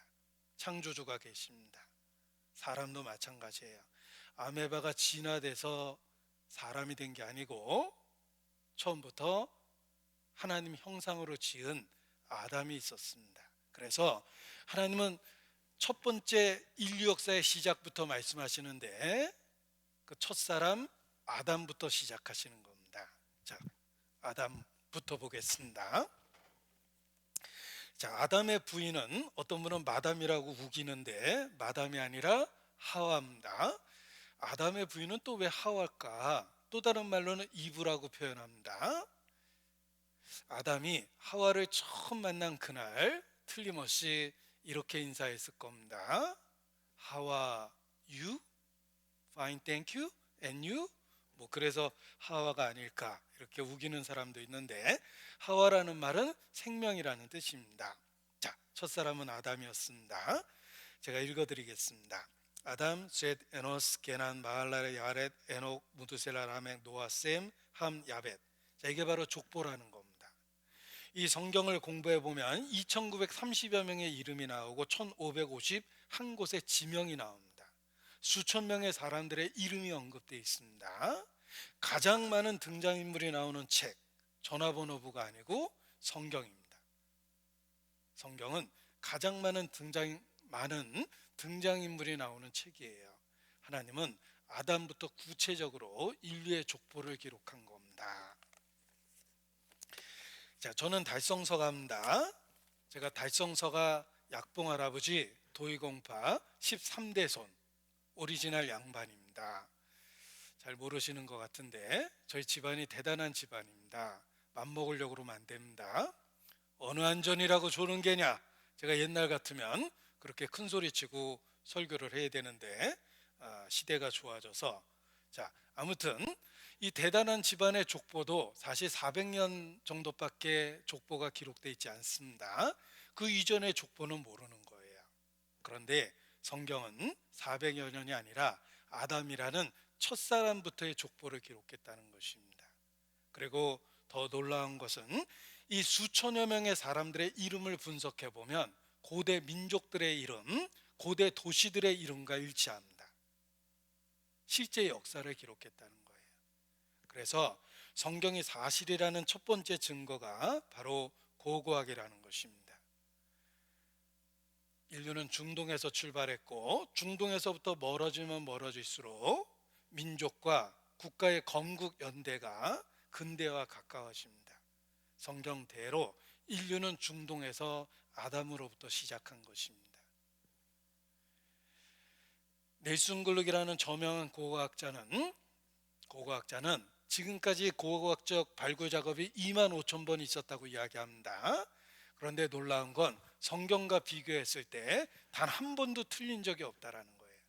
2만 5천 번의 고고학적인 발굴 작업과 모순된 발굴 작업은 모순된 성경의 기록과 다른 발굴 작업은 없었다는 것입니다. 성경은 실제 역사를 기록했기 때문에 그렇습니다. 그리고 또 다른 사람 윌리엄 람제입니다. 그는 옥스퍼드 대학에서 박사학위를 받았는데 철저한 무신론자였습니다. 우연히 여행했던 도시가 성경과 너무 똑같다는 게 신기해서 그로부터 25년 동안 성경에 있는 도시만 여행하고 연구한 사람입니다. 그 결과 독실한 크리스찬이 됐습니다. 왜냐하면 고고학 현장에서 성경이 사실이라는 걸 확인했기 때문에 그렇습니다. 성경은 가장 정확한 인류 역사를 기록하고 있으며 인류 역사를 추적하는 고고학적으로 사실이라는 것입니다. 프레드릭 캐너는 대형 박물관 관장 생활을 오래 하셨습니다. 그의 그 기록에 의하면 대형 박물관의 유물의 3분의 1 이상이 성경과 관련이 되어 있다라고 이야기합니다. 성경은 실제 역사를 기록한 것임에 틀림이 없습니다. 예를 들면 해족석은 성경에 28번이나 언급되어 있습니다. 이 해족석이 역사에 나오는 히타이트예요. 성경에 28번이나 언급한 히타이트는 세계 역사 속에 나타나지 않았습니다.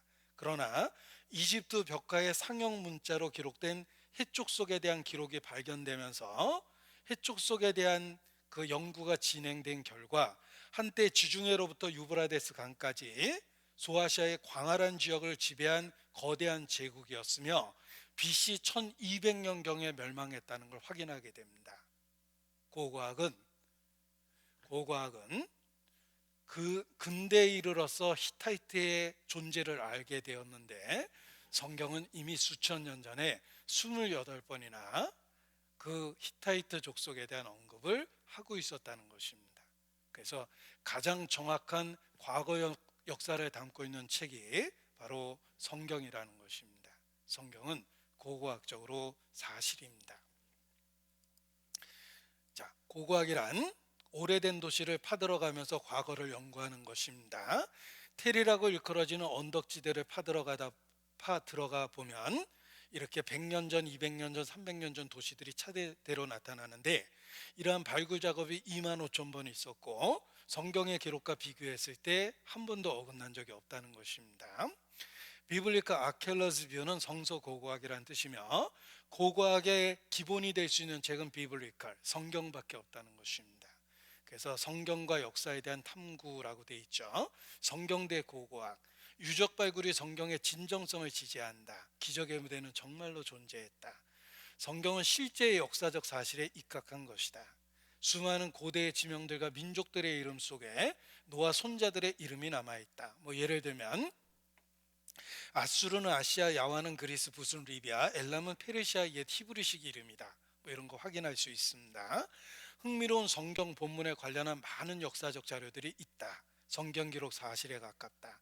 사회등지에서 고고학자들 유적 발굴했고 성경 속의 기록 정확성 높다. 소돔과 고모라 성도 찾았고 성서의 신비 점차 모습 드러내고 유적 발굴했다.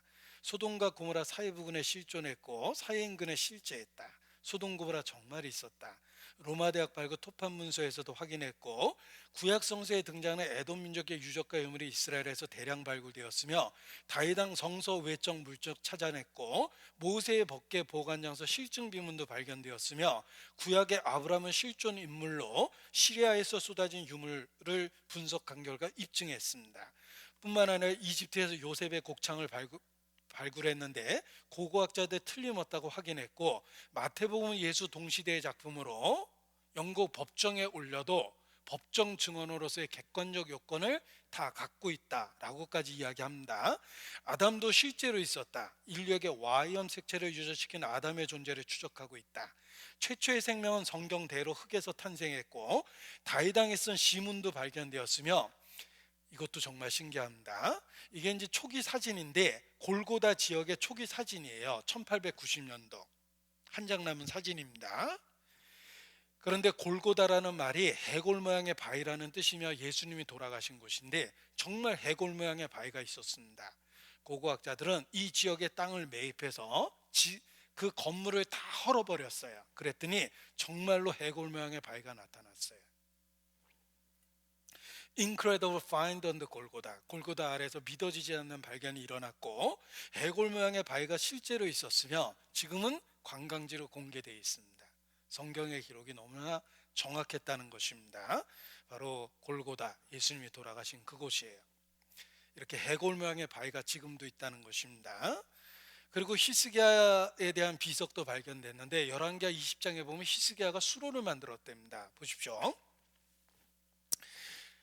히스기야가 통치할 당시에 예루살렘은 해발 700m입니다. 해발 700m나 되는 높은 곳에 당시의 기술로 어떻게 수로를 제작했을까? 성경에 수로를 만들었다고 열왕기하 20장에 써 있거든요.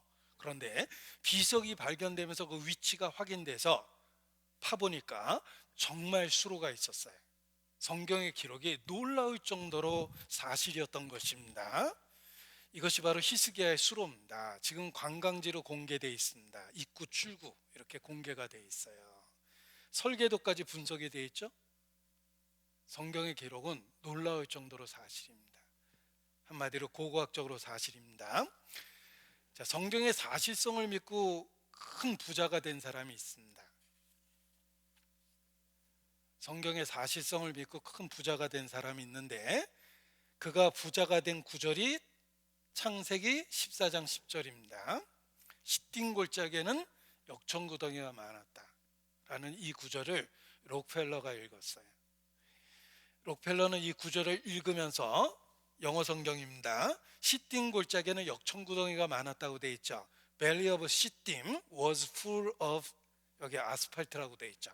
아스팔트 피트, 이게 역청입니다. 석유의 찌꺼기가 아스팔트를 만드는 재료가 되는 거예요. 휘발성 있는 게 날아가고 찌꺼기가 남은 게 역청구덩이입니다. 역청구덩이가 얼마나 컸으면 군대가 빠집니까? 록펠러는 틀림없이 중동에 석유가 난다라는 확신을 갖게 됩니다. 당시 유기물질인 석유가 사막에서 날 거라고 아무도 생각하지 않았던 그 시절에 록펠러는 중동에 스탠다드 석유 회사를 진출시켰는데 정말 석유가 났어요. 그게 바로 스탠다드 오일 컴퍼니입니다. 대재벌이 됐죠. 석유 재벌이 된 겁니다. 성경의 사실성을 믿고 부자가 된 사람이에요.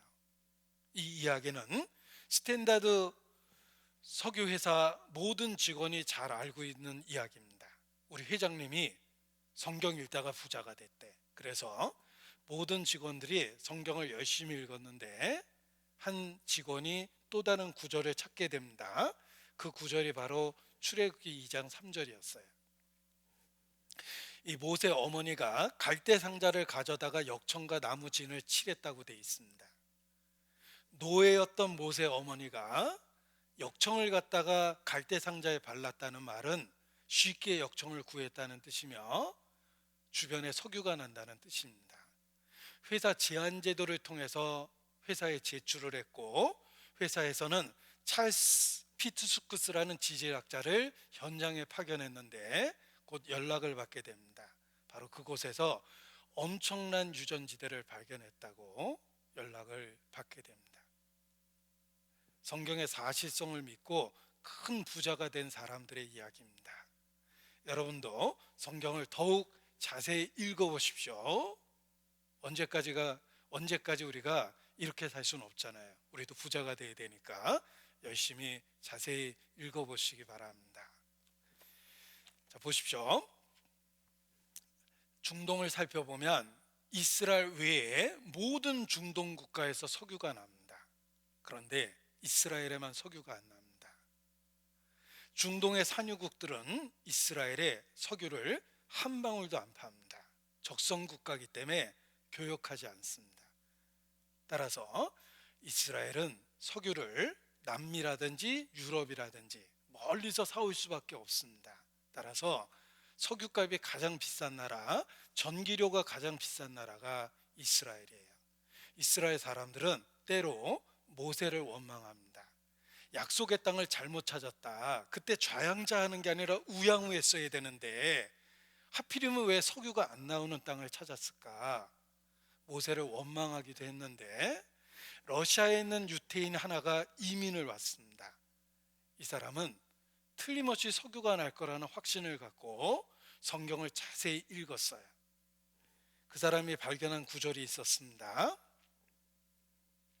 신명기 33장에 스볼론 지파가 바다에 풍부한 것, 모래에 감춘 보배를 흡수하게 될 거라는 말씀을 보게 됩니다. 바다에 풍부한 것, 모래에 감춘 보배, 이거 석유다라는 생각이 들었습니다.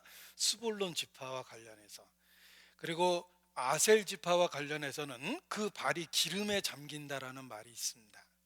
이것도 석유다라는 생각이 든 거예요. 그래서 스볼론 지파와 아셀 지파가 있는 그 땅을 집중적으로 시출을 했습니다. 그 결과 엄청난 석유를 2004년도에 찾아냈는데, 한 곳에서만 발견한 석유만 사우디아라비아에 이어 세계 제2위입니다. 세계 제1위의 매장량은 사우디아라비아인데, 한 곳에서만 발견된 석유만 사우디아라비아에 이어서 세계 제2위의 매장량을 갖게 된 거예요. 그리고 이곳 저곳에서 석유가 발견되면서 결국은 세계 1위가 됐습니다. 이스라엘이 2004년도에 석유를 찾아낸 거예요. 성경의 사실성을 믿고 이스라엘의 석유를 찾게 된 겁니다. 우리 시대에 이루어진 놀라운 예언입니다. 이스라엘의 석유 이야기를 좀 드려보도록 하겠습니다. 보십시오. 자, 1984년도 러시아 출신의 유대인입니다. 이스라엘로 알리한 루스킨이라고 되어 있는데, 알리아라는 말이 이민하다라는 뜻이에요.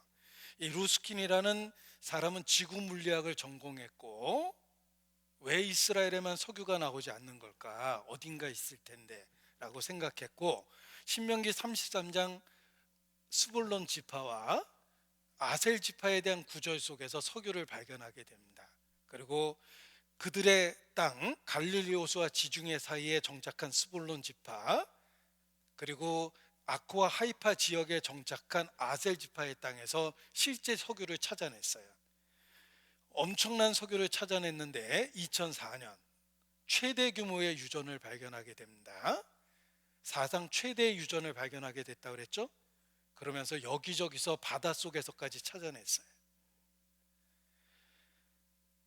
이들이 발견한 석유의 양은 세계 1위랍니다. 왜냐하면 2600억 배럴을 보유한 사우디아라비아가 세계 1위인데, 한 곳에서만 발견된 것만 해도 세계 제2위의 매장량이었기 때문에 그렇습니다.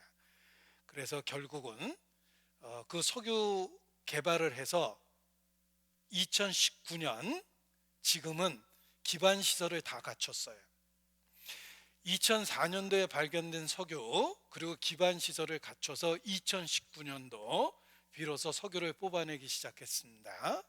그리고 이스트메드라고 해서 그리스까지 닿는 송유관 사업을 벌이고 있습니다. 그것이 완성되면 유럽의 석유 수출이 되는 거예요. 보십시오.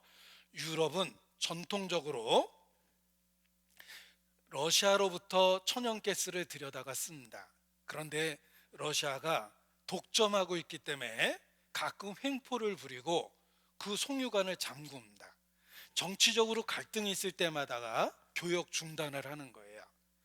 마치 일본이 한국에 대해서 반도체와 관련한 중요한 그 제품을 수출 금지를 시키듯이, 러시아가 정치적인 문제가 생기면은 천연가스 수출을 중단을 했습니다.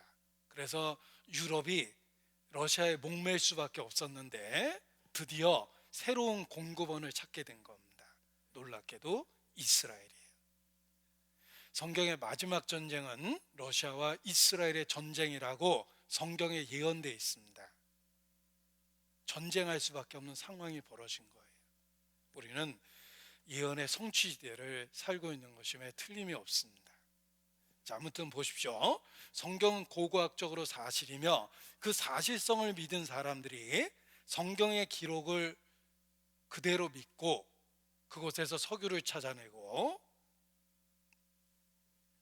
이러한 내용들은 성경이 얼마나 정확하게 기록됐는지를 보여주는 사례가 되는 것입니다. 성경은 고고학적으로 사실입니다. 그리고 역대상 1장 19절에 또 하나의 놀라운 이야기가 있습니다. 역대상 1장 19절입니다. 19절.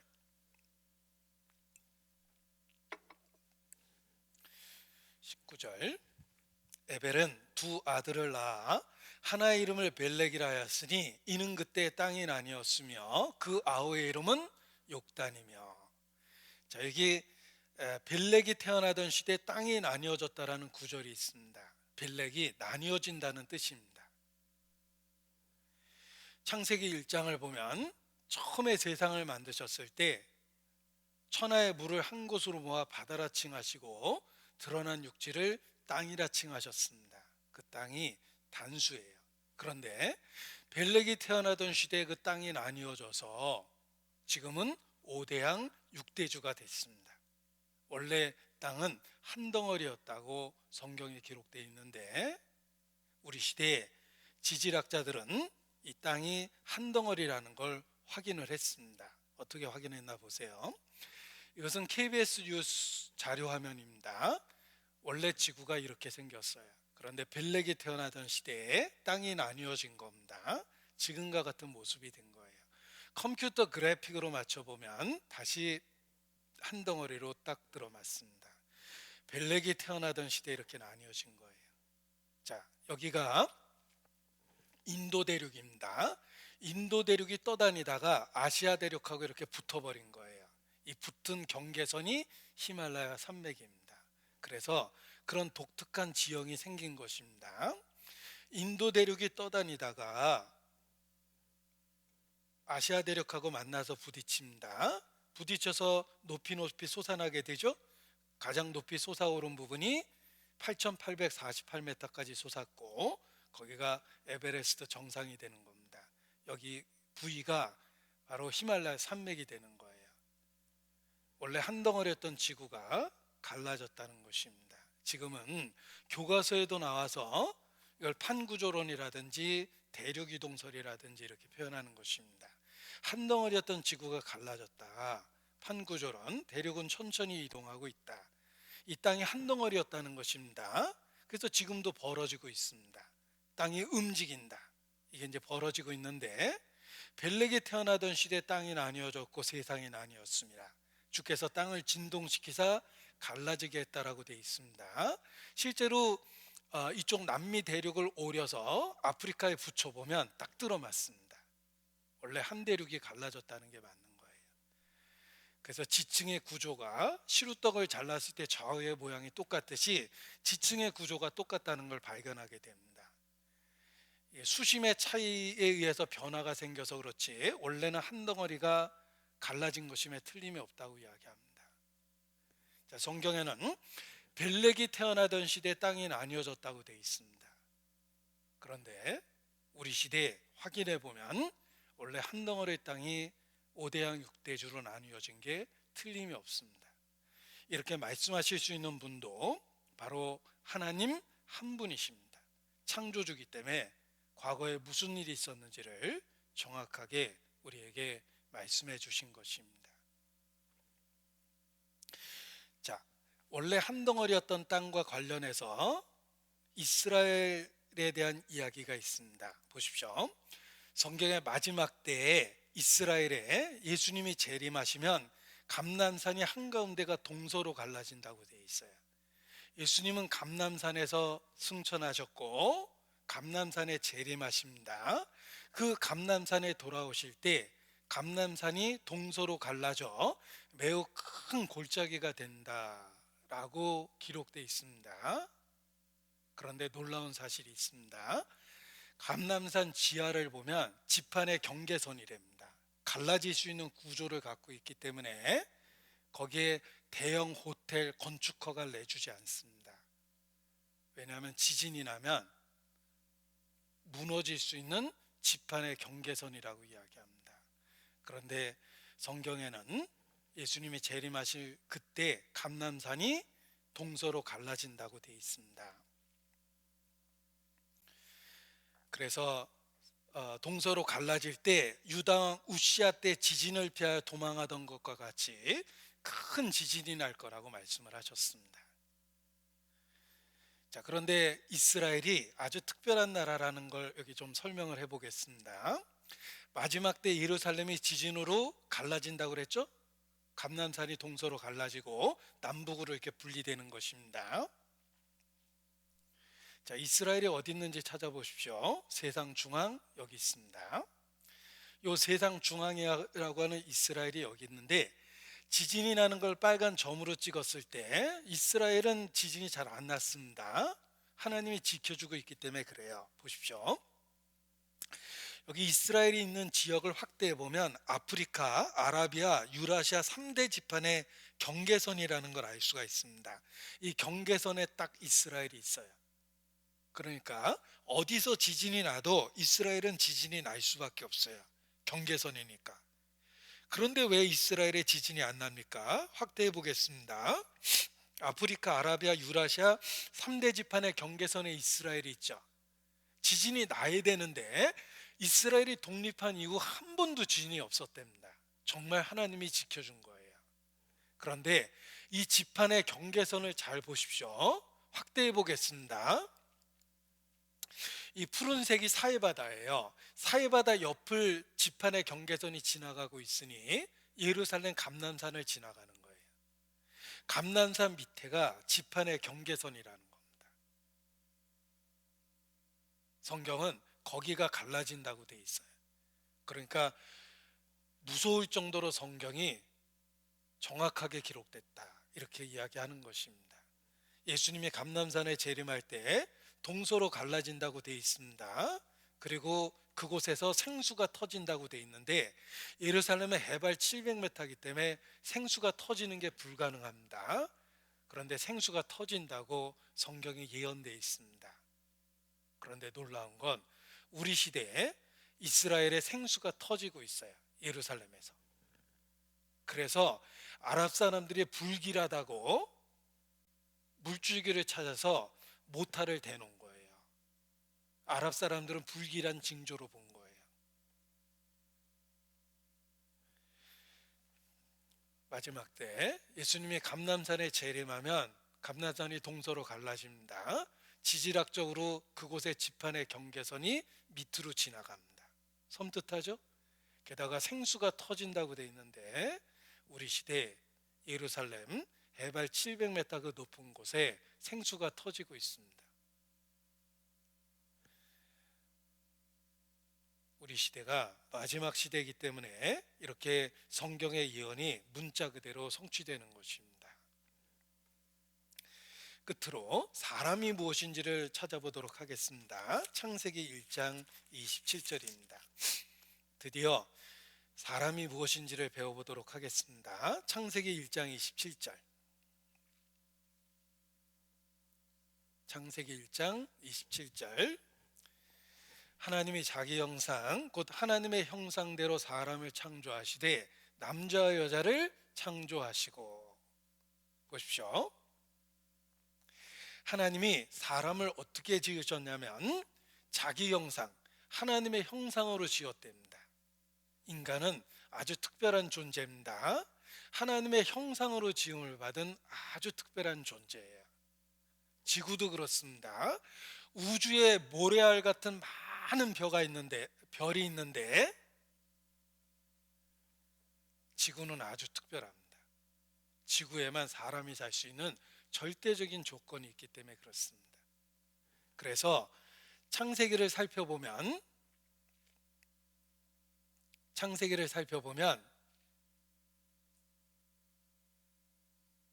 보십시오. 태초에 하나님이 천지를 창조하시니라. 다시 한번 써봤습니다. 태초에 하나님이 천지를 창조하시니라. 지구를 특별하게 구별하신 거예요. 원어에도 그렇고 영어 성경도 그렇죠. God created the heavens and the earth. 하나님은 지구를 딱 구별해서 이야기하고 나머지 수없이 많은 별들을 하늘이라고 묶어버린 거예요. 지구는 특별합니다. 자, 지구를 우주 바깥에서 가장 멀리서 찍은 특별한 사진입니다.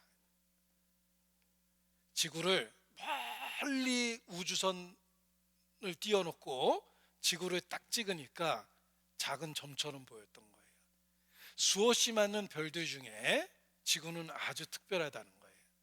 그래서 천지를 창조하신 겁니다. 사람이 그렇습니다. 사람은 동물이 아니에요. 동물을 만들 때는 한 번에 잔뜩 만드셨는데 사람은 아담 하나를 만들고 하나씩 늘려가셨죠. 인간은 특별하기 때문에 그렇습니다. 대량 생산된 제품이 아니라 단 하나밖에 없는 작품처럼 인간은 하나님의 형상으로 아주 특별하게 만든 거예요. 원숭이가 진화된 게 아닙니다. 하나님이 자기 형상으로 사람을 만드셨습니다. 자, 이게 장갑이 있다고 생각해 보겠습니다. 장갑은 손을 위해서 만들었습니다. 장갑은 손의 형상입니다. 손이 없어지면 장갑은 쓸데가 없는 거예요. 인간은 하나님의 형상입니다. 하나님과 함께 있을 때 존재 목적이 생깁니다. 만일 하나님을 부인해버리면 장갑이 쓸데없는 것처럼 인간은 쓸데없는 존재가 되는 거예요. 인간은 하나님을 위하여 하나님의 형상으로 만들었기 때문에 그렇습니다. 우리의 인생이 왜 그렇게 의미 없을 때가 많고 우리 스스로도 삶에 아무런 목적이 없을 때가 많습니다. 그 이유가 무엇입니까? 하나님과 상관없이 살기 때문에 그렇습니다. 하나님과 함께 할 때 사람은 비로소 의미가 있고 가치가 생기는 것입니다. 인간은 하나님의 형상이기 때문에 그렇습니다. 수학에서 숫자 0의 의미를 찾게 되었을 때 수에 대한 이해가 더 깊어집니다. 0, 숫자 제로 생각해 보십시오. 수학에서 제로의 발견을 했습니다. 0의 의미를 찾으니까 숫자의 의미가 분명해진 거예요. 여기 숫자 0, 제로가 있습니다.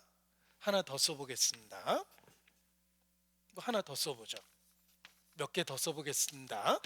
아무리 많이 써도 0은 가치가 없어요. 그러나 숫자 1을 앞세우는 순간 가치가 생기죠.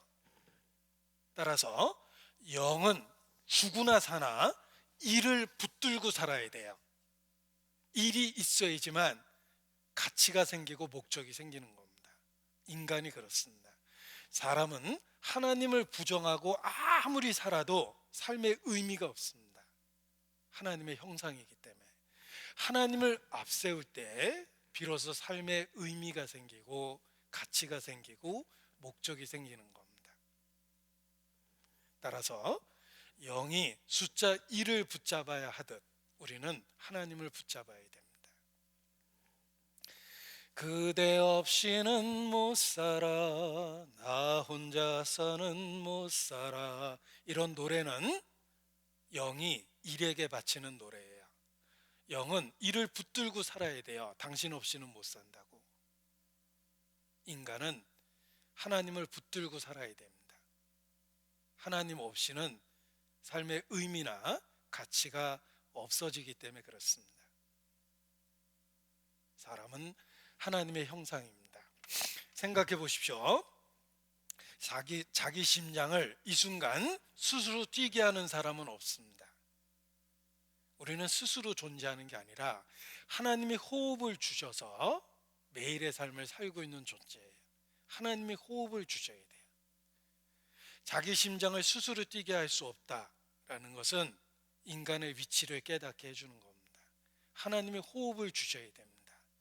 우리 조상들은 그걸 잘 알고 있었기 때문에 죽음을 표현할 때 숨을 거두셨다고 표현한 거예요. 아유, 어젯밤에 김영감님이 숨을 거두셨다네요. 창조주라는 단어가 숨어 있습니다. 창조주가 호흡을 주셨는데 창조주가 호흡을 거두셨다는 뜻입니다. 인간은 하나님 없이는 결코 존재할 수 없으며 삶의 의미를 찾을 수가 없습니다. 하나님의 형상이기 때문에 그렇습니다. 자, 여기 아주 비싼 전자제품이 있는데 사자마자 망가졌습니다. 이거 굉장히 비싼 건데 어떡하죠? 만든 데 가서 고쳐달라고 그러면 됩니다.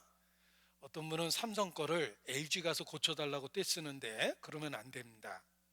만든 데 가서 고쳐달라고 그래야 돼요. 마찬가지로 우리의 삶에 고통이 생기고 문제가 생겼습니다. 어떻게 하면 좋죠? 만드신 하나님께 고쳐달라고 그래야 됩니다. 하나님만이 우리가 갖고 있는 문제에 대한 답을 갖고 계시기 때문에 그렇습니다. 그래서 만든 곳에 가서 AS를 받듯 인간의 문제를 해결하신 분도 창조주 하나님밖에 없다는 것입니다. 우리는 스스로 해결할 수 없는 여러 가지 문제를 갖고 있고 어떤 일이 일어날지 모르는 불확실함 속에 있습니다. 이러한 인생에게 확실한 답을 주실 수 있는 분은 하나님밖에 없는 것입니다. 찬송의 가사입니다.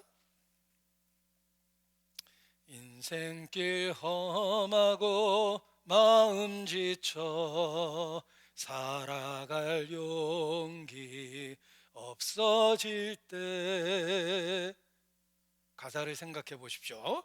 인생길 험하고 마음 지쳐 살아갈 용기가 없어질 때, 우리의 삶에 수시로 반복됩니다. 그러한 일이 많습니다.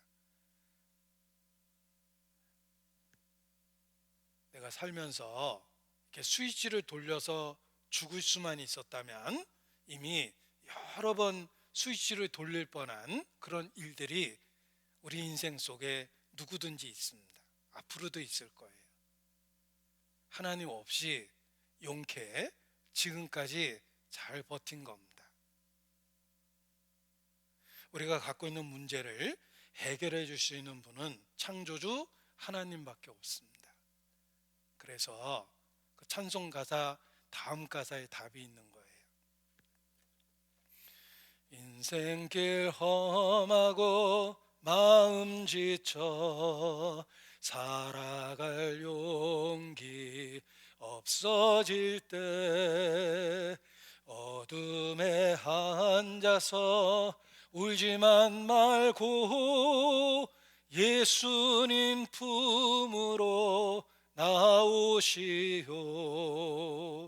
예수님은 나의 생명 믿음 소망 사랑 되시니 십자가 보혈 자비의 손길로 상처 입은 나를 고치시네. 예수님만이, 하나님만이 예수 그리스도를 통해서 우리의 삶의 문제를 해결해 주십니다. 어떻게 하나님께 돌아갈 수 있을까? 그 답이 성경에 있고 우리가 성경을 배워야 되는 이유입니다. 성경이 기록된 목적은 인간을 구원하시는 하나님의 구원 계획서라는 말처럼 어떻게 하나님과 올바른 관계를 가질 수 있는지를 가르쳐 주기 위해서입니다. 이 말씀이 하나님입니다. 말씀을 배울 수 있다는 건 하나님을 만날 수 있는 기회를 갖게 된 것입니다. 따라서 그 기회를 붙잡아야 됩니다. 개인적으로 기도해 보십시오. 하나님이 2021년 정말 코로나 사태로 인해서 어떻게 될지 모르는 이 불확실한 날들 속에서 우리에게 기회를 주셨다는 걸 깨닫게 될 겁니다. 내일 또 이어서 말씀을 드리겠습니다. 기도하시겠습니다. 거룩하신 하나님, 오늘 하나님 말씀을 배울 수 있도록 은혜를 주셔서 감사합니다. 우리 모두를 붙잡아 주시고 구원에 이를 수 있도록 끝까지 한 사람 한 사람 이끌어 주시기를 주님께 부탁을 드립니다. 주께 의지합니다. 저희를 사랑하시는 예수님 이름으로 기도합니다.